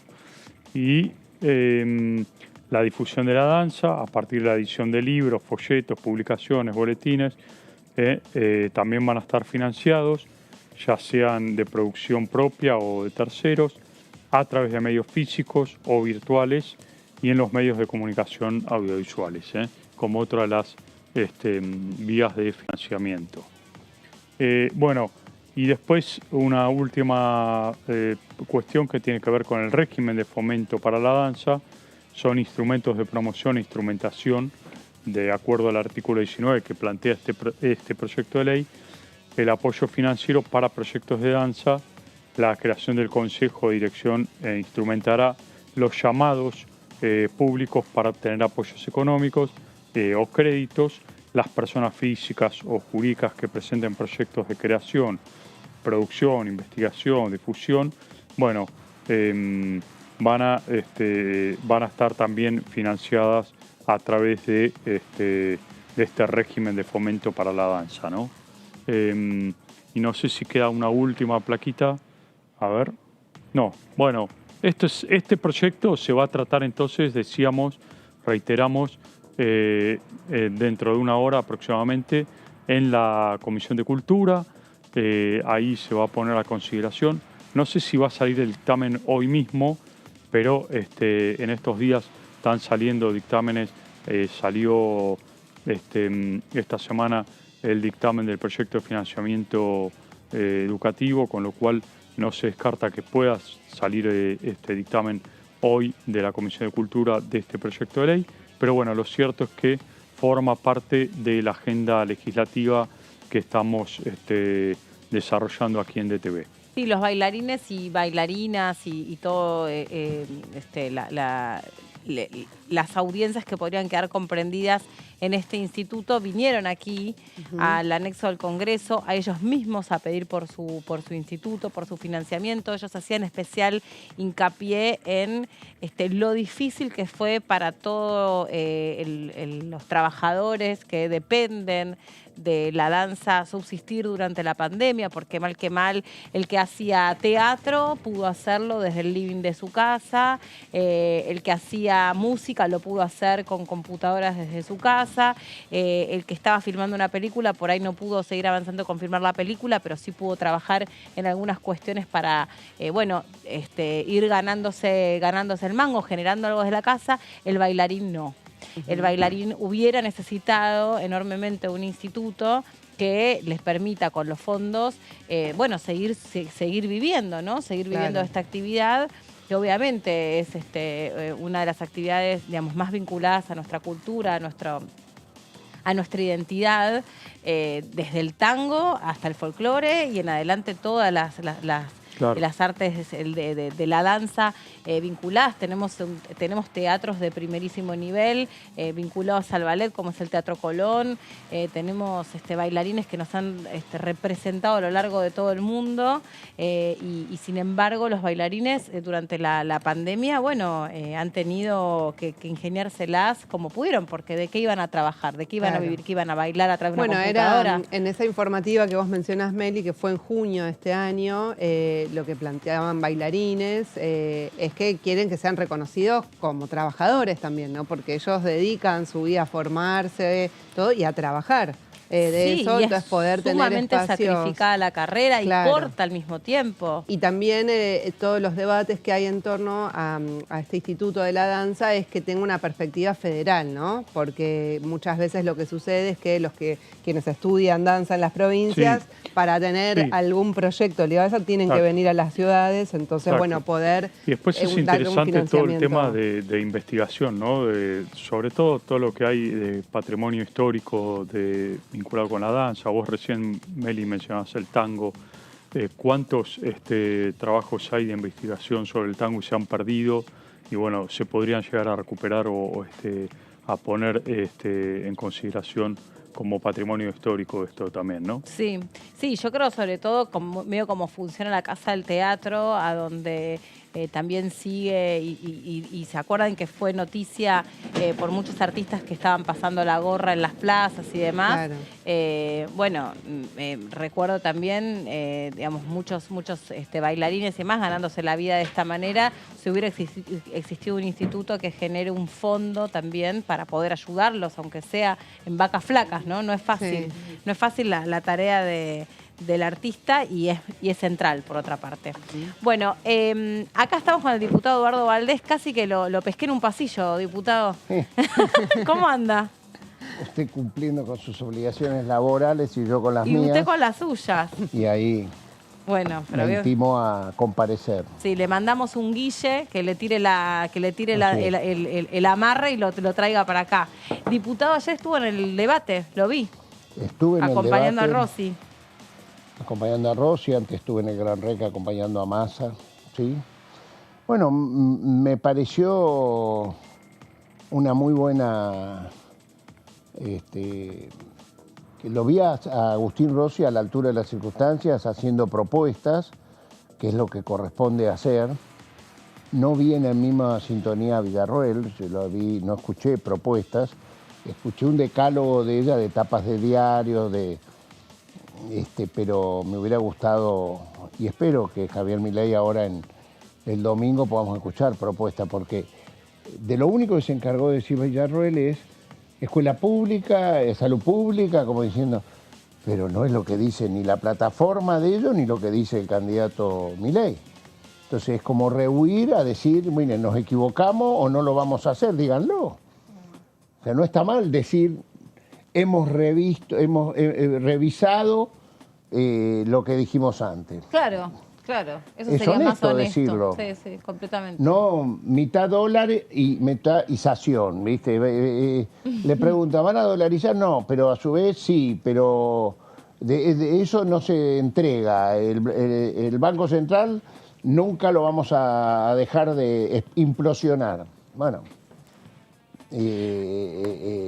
los socios nuevos electorales que tienen del macrismo dicen que eso no va más, pero a su vez ellos no lo desmienten. Bueno, igual que depende con quién va uno hablando, ¿no? Y depende cuán adentro se sienten de ese espacio político, lo que quedó de ese espacio político, digo, Juntos por el Cambio. Quiero hacerte una pregunta antes, porque bueno, hubo todo me parece a mí una utilización por parte del espacio de Javier Milei o un aprovechamiento de querer traer el tema del terrorismo de Hamás al Congreso, ¿no? En este intento de sesión que él trató de tener esta semana. Después un comunicado claro, una reunión de Cecilia Moró, y también un candidato a presidente, Sergio Massa, que fue muy claro al respecto. Yo creo, a ver, ¿de qué se trata lo que pasó en estas últimas horas acá? Es como querer sacar ventaja con un tema que es el tema de los rehenes de nacionalidad argentina, ¿no? En realidad, a mí no solo me preocupan los rehenes de nacionalidad argentina, que me preocupan, tengo obligación de preocuparme, me preocupan todos los rehenes, que es horrible. Yo no tengo ningún impedimento en mi concepción de decir que jamás es terrorista. Yo creo que todos los grupos fundamentalistas islámicos se siembran el terror y casualmente son enemigos del diálogo y de las instituciones. En la propia Palestina jamás fue el gran enemigo que tuvo Yasser Arafat, quien era el líder de la Organización para la Liberación Palestina. Pero bueno, lo que creo es que en este momento todo el Estado debe estar concentrado en ver cómo tenemos diálogos para poder lograr salvar la vida, no solo de nuestros compatriotas que están secuestrados por Hamás, sino también si podemos resolver la de otros. Y yo en eso veo que la Cancillería, el presidente están muy comprometidos y así como Argentina ha sido uno de los países que mejor organizó el tema de la repatriación de los argentinos que querían volverse de Israel, ¿no? Muchos vivían, otros estaban... paso. Sí, había chicos de colegios secundarios, universitarios que habían ido y que pudimos, creo que lo hablamos los otros días, vía la compañía LADE, las líneas aéreas del Estado y Aerolíneas Argentinas, poder hacer ese puente aéreo Roma-Tel Aviv, Roma y Roma-Buenos Aires con aerolíneas. Entonces, no cabe que nos querramos sacar ventaja con esto. Y bueno, parece que se acordó. Ahora, eso. pero perdón, se acordó recién, diputado, usted mencionaba la agrupación Hamás. Massa en el primer debate planteó que él, se acuerda que hizo una mención, justamente era poco después del ataque de Hamas a Israel. Él dijo que estaba dispuesto a incluir a Hamas dentro de los listados de grupos terroristas que estén en la Argentina. ¿Por qué todavía eso no ocurrió? ¿Qué es? Porque hay determinadas situaciones que... A ver, ¿quién es el único país de América Latina que ha declarado a Hamas organización terrorista? ¿Ustedes saben? Paraguay. ¿Y por qué lo hizo Paraguay? ¿Cuándo lo hizo Paraguay?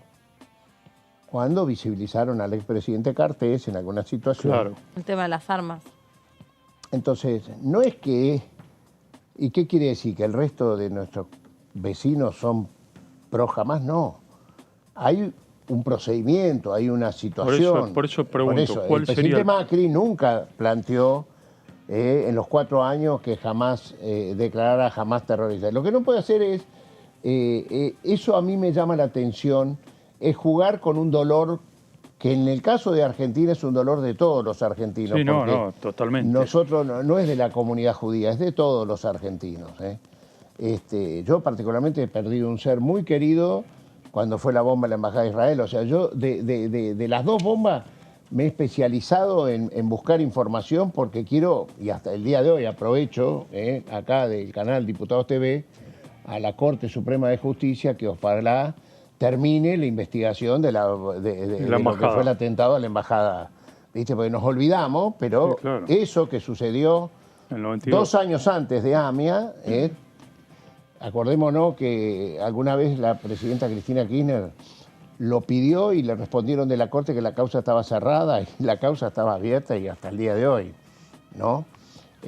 Así que lo que no me gusta es sacarnos ventajas en estos temas, aprovechando que hay familias que sí han perdido seres muy queridos y no se puede jugar con eso. Y el comunicado de la Cancillería para Sergio Massa fue calificado de horrible. Y no, pero no hubo un comunicado de la Cancillería, hubo una posición de la Cancillería de Argentina en...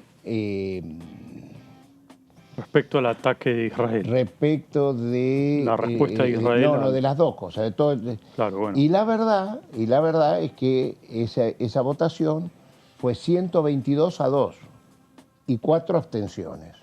2 eran Estados Unidos y Israel. Argentina... ¿Pero votación en dónde, perdón? En la Asamblea General de Naciones Unidas. En la ONU. Bueno, sobre eso es que le preguntaron a Massa por la posición de la Cancillería.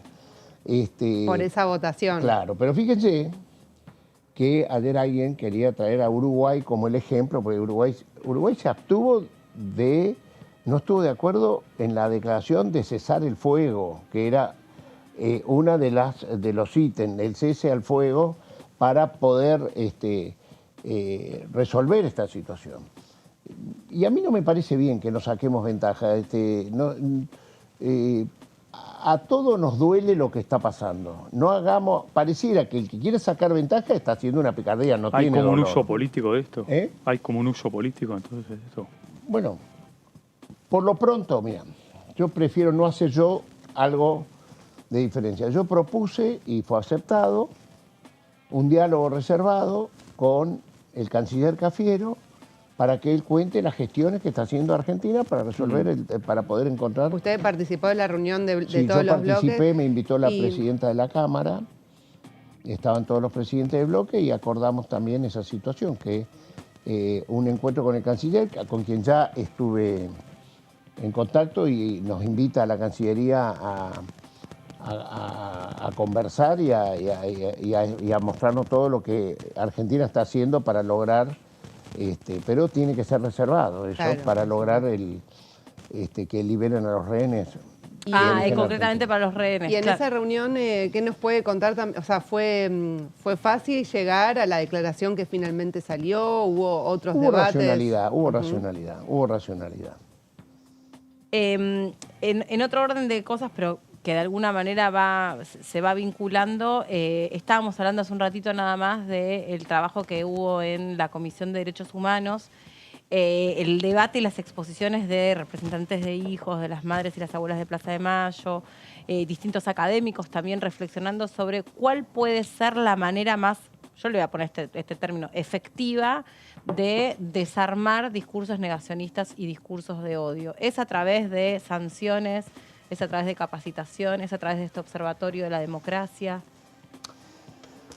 Bueno, eso es lo más interesante que está pasando en esa convocatoria del presidente de la Comisión de Derechos Humanos, Hugo Yasky, a sesiones informativas donde distintos actores de las organizaciones civiles que tienen que ver con los derechos humanos se expresan sobre qué es lo que nos convendría hacer frente a esta situación del negacionismo. Algunos han planteado, y honorablemente, que no están de acuerdo con incorporar en el Código Penal una tipificación sobre el tema negacionismo. Otros están de acuerdo y vamos escuchando. En la última expuso Tati Almeida, expuso Carlos Pisoni por Hijos, que inclusive ellos promovieron un proyecto que encabezó Carolina Gailear, yo la acompañé, que sí proponen, pero bueno, creo Pablo Yonto, que estuvo la semana anterior, no la ve bien que sea por vía del Código Penal, pero bueno, algo va a salir. Y está bien que no venga algo impuesto. Estamos Recién escuchando. hablábamos un poco fuera de micrófono porque nos enganchamos bastante con ese tema, reflexionando, pensando en voz alta, porque decíamos, por ahí, digamos... le tienen que corregir el micrófono. No, pero no te lo vas a poder corregir vos, te lo van a entrar a corregir, así que mientras la seguimos nosotros, yo te voy haciendo la intro de lo que estábamos charlando recién con mis compañeros. Decíamos que por ahí darle vía libre a la justicia para que después se ponga a opinar, a sancionar o hasta inhibir de la ocupación de algún cargo a un funcionario, a un futuro funcionario, también es permitirles que se meta en algo que va en contra de la libertad de expresión y puede ser como, decíamos, como una caja de Pandora o como un arma de doble filo, depende cómo lo quieras ver.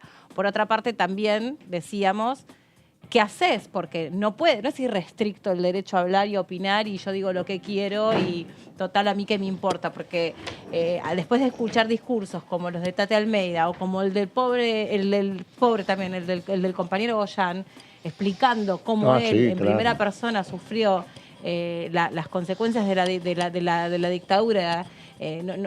Una persona como Goyán no puede tolerar que se hable de excesos. Sí, bueno. Bueno, me gusta porque lo que ustedes están comentando, porque ahí está la riqueza de lo que se está produciendo en la Comisión de Derechos Humanos. Y a mí me parece que no la tenemos que suspender, tenemos que seguir y ver cómo encontramos algo que todos estemos de acuerdo. Porque nadie cerró el grifo, nadie dijo no puede ser esto o no puede ser lo otro. Unos dijeron no vemos, no sé, nos cuesta verlo, y son gente muy comprometida. Yonto no... sí, es abogado de víctimas. Sí, abogado de víctimas, militante, abogado, o sea, conoce...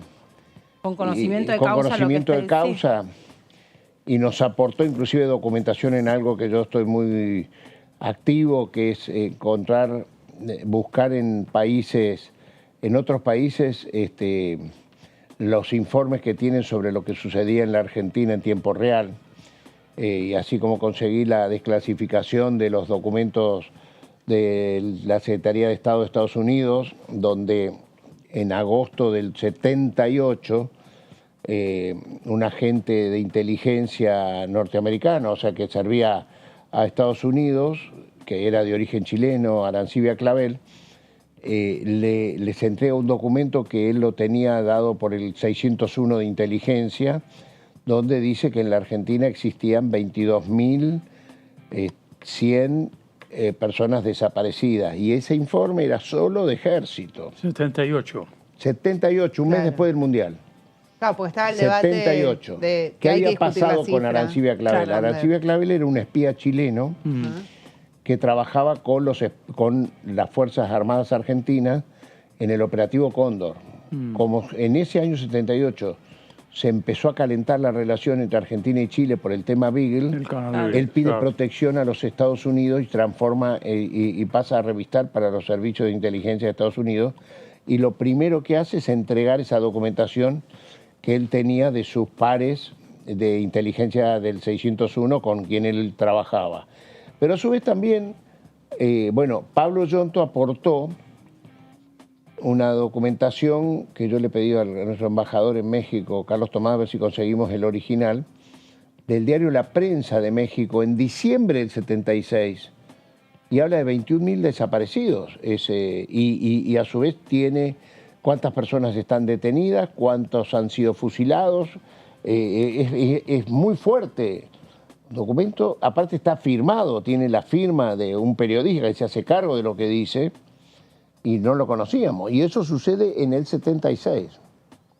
O sea, por supuesto que en todos exceden, ustedes imagínense que estamos hablando, en el caso de agosto del 78 y agosto del 78, 22.100, agosto del 79, agosto del 80, agosto del 81, agosto del 82, agosto del 83, faltan 5 años y 2 meses para que la Argentina salga a la democracia.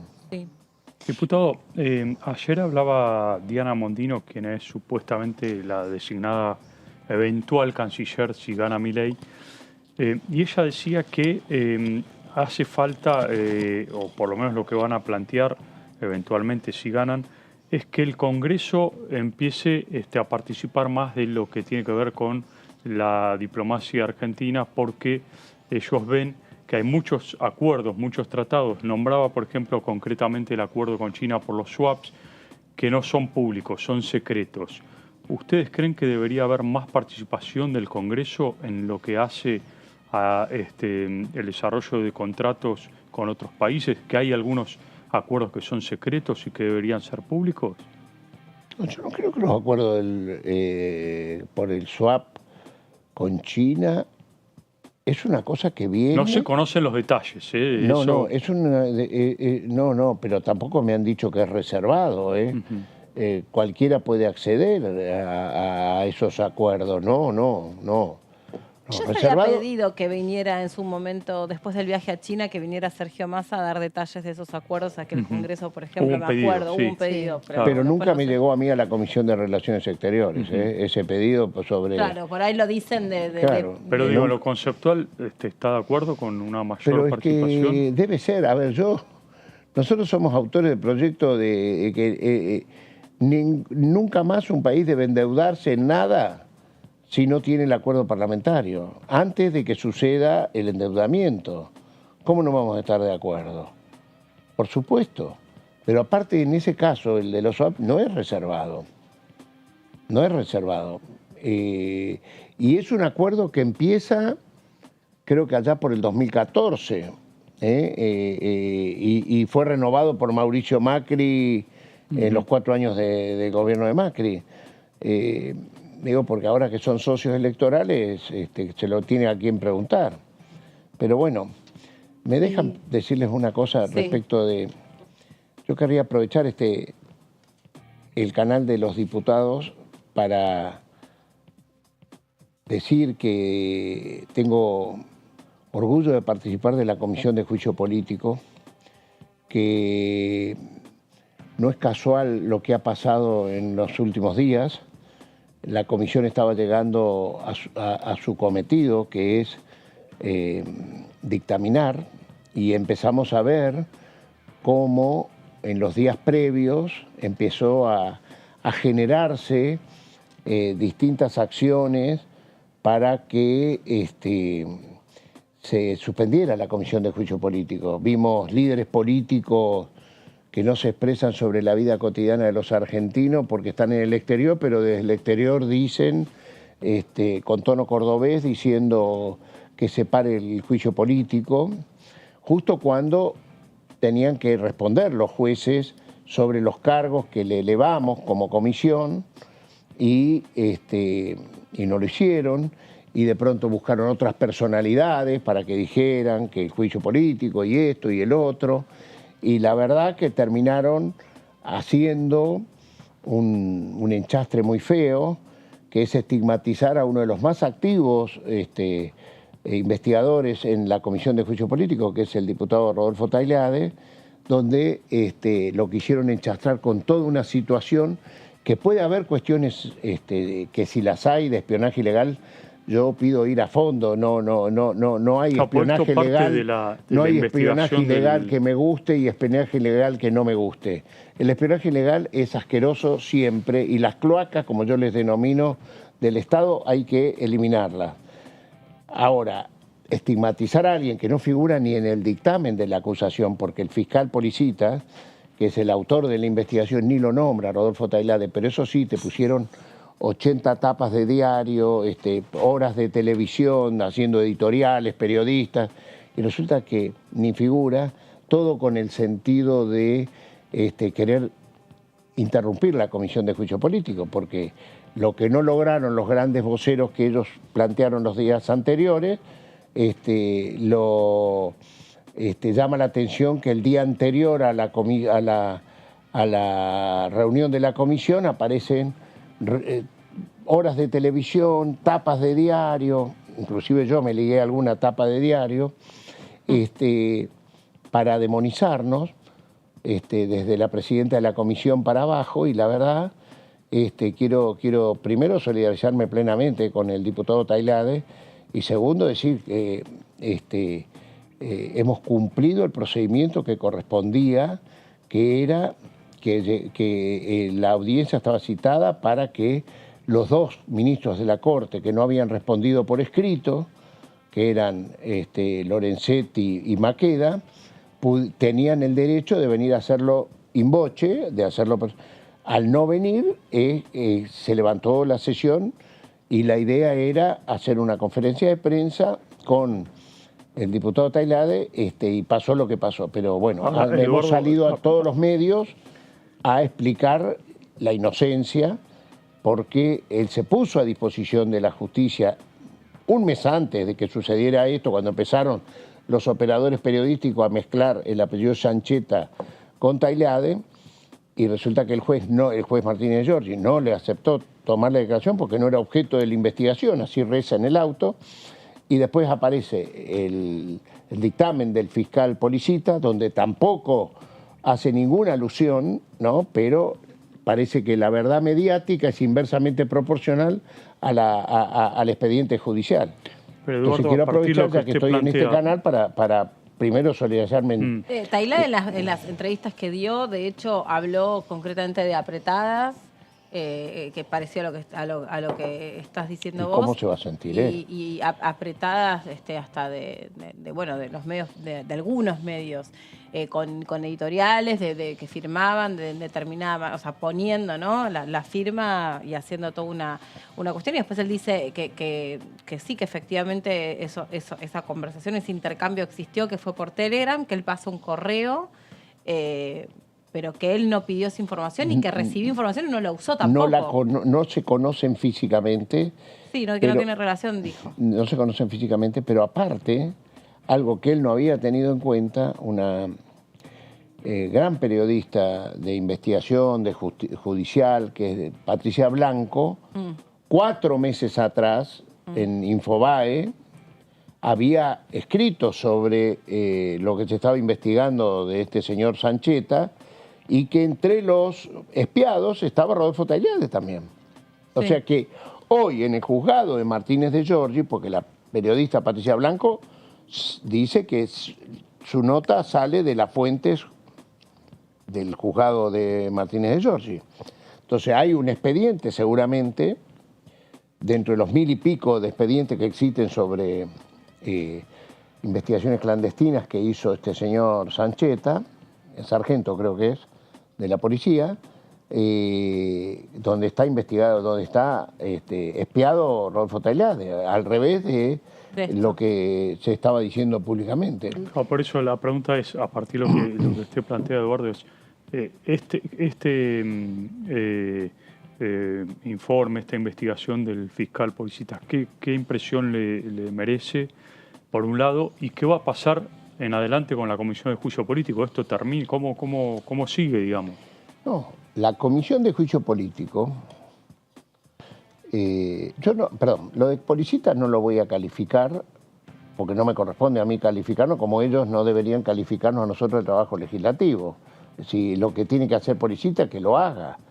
Y lo que tenga que hacer el doctor Martínez de Giorgi, que lo haga. No tengo por qué meterme en esa. Lo que sí digo es que desafío a cualquiera que diga que si en ese expediente figura Rodolfo Tagliade.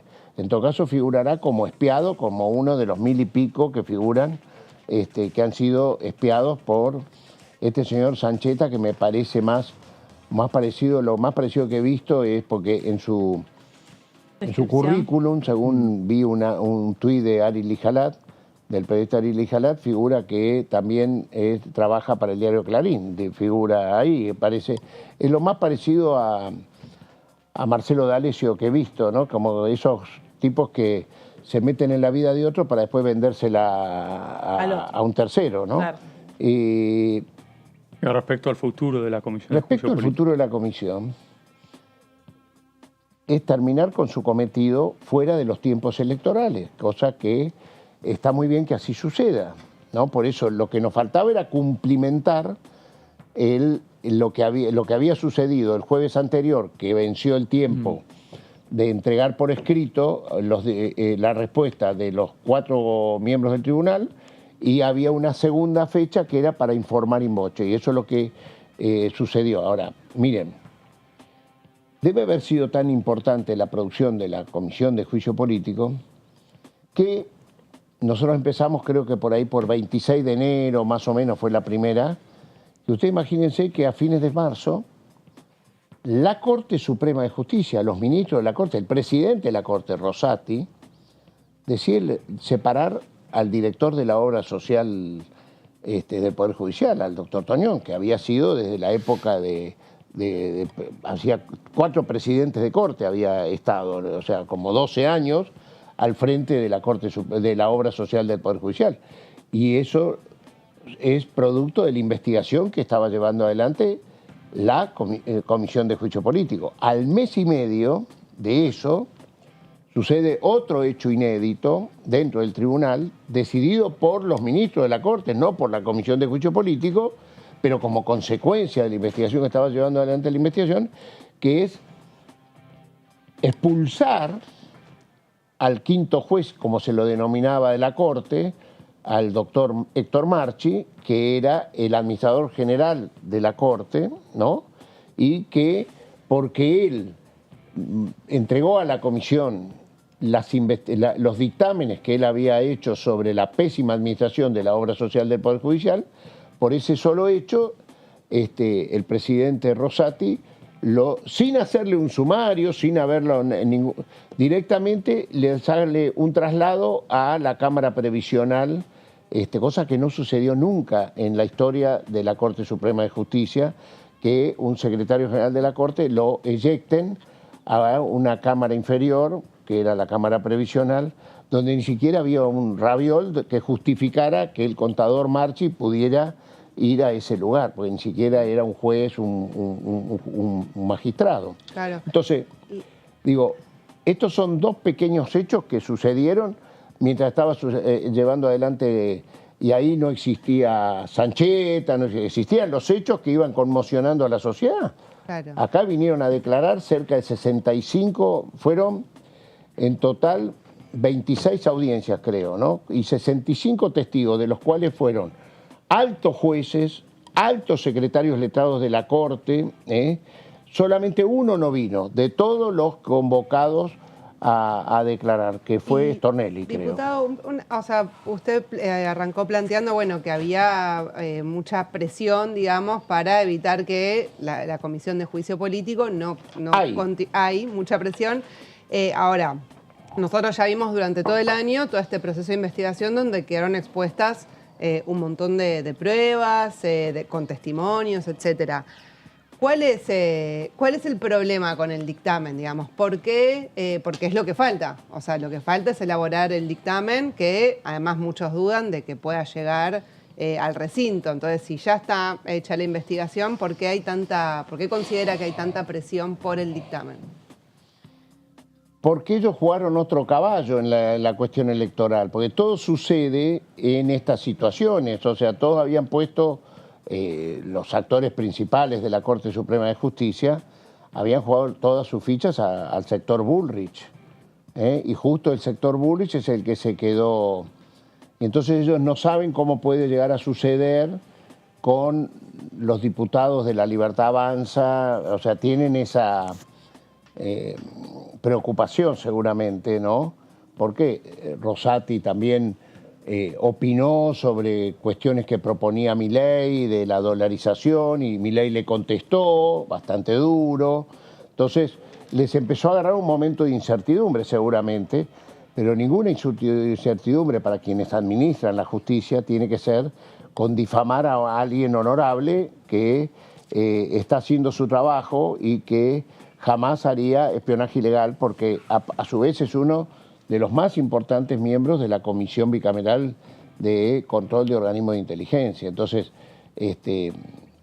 me parece que ahí viene le podía haber tocado a otro también, porque permanentemente están buscando algún flanco para atacar a los miembros de la Comisión de Juicio Político del Frente Unión por la Patria. ¿Se imagina después del 10 de diciembre un gobierno de unidad nacional? Absolutamente. Yo creo que Sergio Massa es eso. Y estamos viendo quienes se están expresando apoyarlo, ¿no? O sea, nosotros lo sentimos a Sergio bastante propio, porque trabajó con nosotros acá, fue el presidente de la Cámara, lo vimos practicar el pluralismo permanentemente, en momentos difíciles para que una Cámara funcionara, que fue los momentos de la pandemia. Él, en esa lo facilitó. Hiperquinesia que tiene de trabajo, Sergio Massa se ocupó de que pudiéramos sesionar virtualmente cuando no había parlamentos todavía que habían funcionado virtualmente, y yo particularmente siempre digo, cuando vi cómo era esto, tenía mucho miedo al hackeo, ¿no?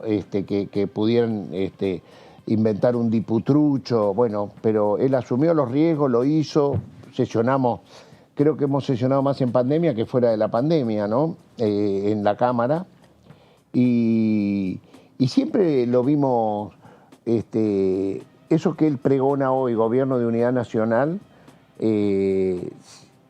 yo lo he visto siempre practicarlo, porque Sergio tiene diálogo desde la izquierda hasta los sectores de derecha, con todos tiene un diálogo de respeto, no de que le falten, de que no lo respeten, y a mí me parece que como se está moviendo y como uno lo está escuchando, está convencido de que así debe ser. Y miren, para regalo les quiero decir a ustedes que trabajamos acá en el Parlamento, Sergio es quien, como presidente de la Cámara, adquirió la escultura que está cuando uno ingresa al anexo, acá a la Cámara, de Perón y Balbín abrazándose, ¿no? O sea, eso lo hizo hace 2 años. ¿Eso puede confluir en ministros eventualmente, por ejemplo, del radicalismo, de otros partidos? Lo está diciendo él, no lo digo yo, lo está diciendo él, que algún ministro no va a ser del espacio del Unión por la Patria, creo, dijo, no sé qué ministro, pero dijo, tal ministro no va a ser de Unión por la Patria, va a ser de otro partido. Ministro de Economía, dijo. Ministro de Economía. Concretamente. Diputado, sí. le hago la última de mi parte. ¿Qué les dijo Massa el día que vino a la Asamblea Legislativa aquí y después los reunió a ustedes? ¿Qué les pidió? Bueno, primero fue, a nosotros nos gusta mucho encontrarnos y hacía un tiempo que no nos encontrábamos y fue un reconocimiento de trabajo de lo que habíamos podido hacer juntos, de pasar de ese 22% al 36%. O sea, fue un gracias intercambiado y también, bueno, planteándonos que es importantísimo que no bajemos los brazos de acá al día de la segunda vuelta. Fue un encuentro de él con todos los diputados de Unión por la Patria, desde Tierra del Fuego hasta Jujuy, ¿no? O sea, estábamos todos y no es a veces tan fácil juntar a todos los, que por lo general todos los diputados son dirigentes importantes en cada una de sus provincias. Y bueno, eso fue. El textual fue que no se duerman en los laureles, ¿no? Él se involucró primero, que no nos durmamos. Los laureles. ¿No? Sí. Que hace falta más trabajo y ahí nos habló mucho de la importancia de abrirnos y de dialogar con otros. Y está surgiendo efecto, ¿no? Ya veo Natalia de la Sota, compañera nuestra parlamentaria, Graciela Camaño, ¿no? Antenoche, Fein. Mónica Fein, los socialistas. Antenoche fui a un canal al Canal 7 y me encontré con Juan Manuel Urtubey, que estaba anunciando que apoyaba a Sergio Massa. Y bueno, estamos contentos porque las familias están volviendo los hijos pródigos y a uno le gusta encontrarse con sus hermanos. Así que a mí me alegra mucho también que Graciela Camaño ha expresado. Yo creo que lo desafía Juan Manuel Urtubey, lo digo públicamente, si no había sido la presencia de Graciela, que para esa generación ha sido muy importante, porque ellos eran diputados jóvenes, muy jóvenes. Graciela era medio la secretaria general de ese bloque, ¿no? De allí del 2002, antes de cuando ella vuelve de diputada, de ministra de Trabajo, vuelve a la Cámara y era una primus inter pares que tuvo mucha influencia en esa generación. Así que a mí Camaño vale doble, me gusta mucho.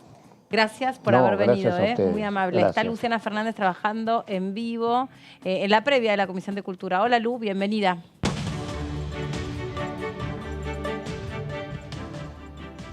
Hola Meli, Gracias. compañeros, bueno, muy buena jornada. Poquitos minutos que nos quedan para charlar con ustedes antes de finalizar el programa y recordar que a las 16 horas está previsto que se reúna la Comisión de Cultura, la cual está presidida por el diputado nacional Hernán Lombardi, que en más de una oportunidad ya se han juntado a lo largo de este año para tratar el tema de la creación del Instituto Nacional de la Danza. Hay dos proyectos, uno presentado por la diputada Uceda y el otro por la diputada Romina del Pla. Ambos establecen, como decíamos, esto, ¿no? Similares. Proponen la creación del Instituto Nacional de la Danza, dependiente del Ministerio de Cultura de la Nación. Y recordemos que la Ley Nacional de la Danza es reclamada hace más de una década por el movimiento que nuclea tanto a trabajadores como a trabajadoras de esta rama artística.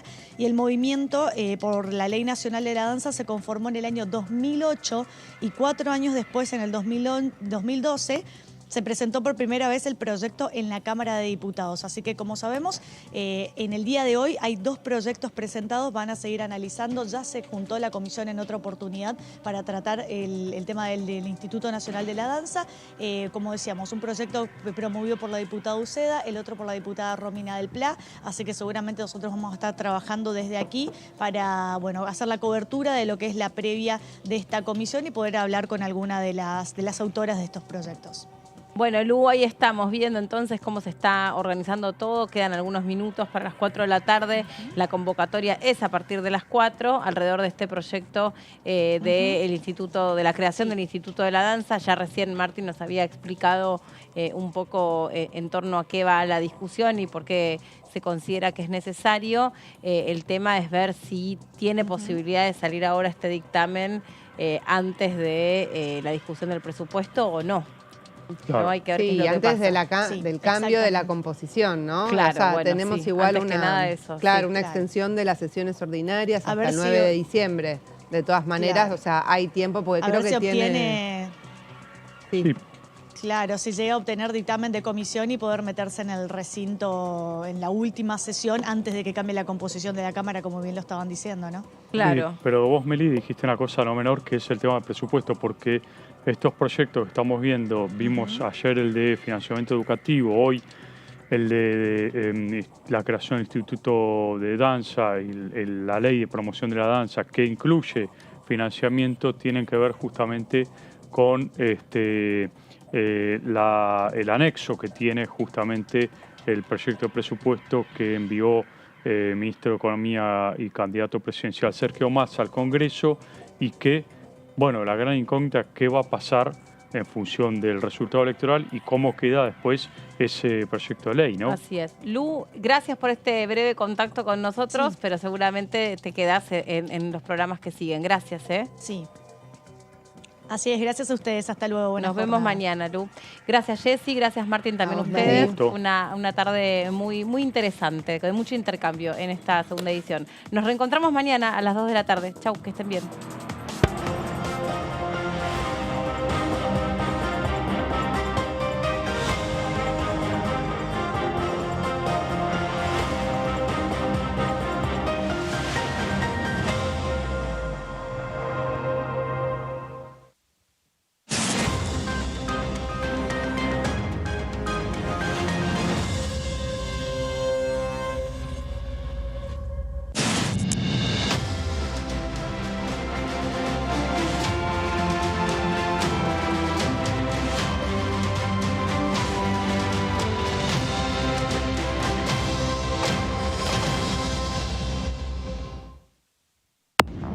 ¿Cómo le va? Esto es el análisis por aquí por DTV.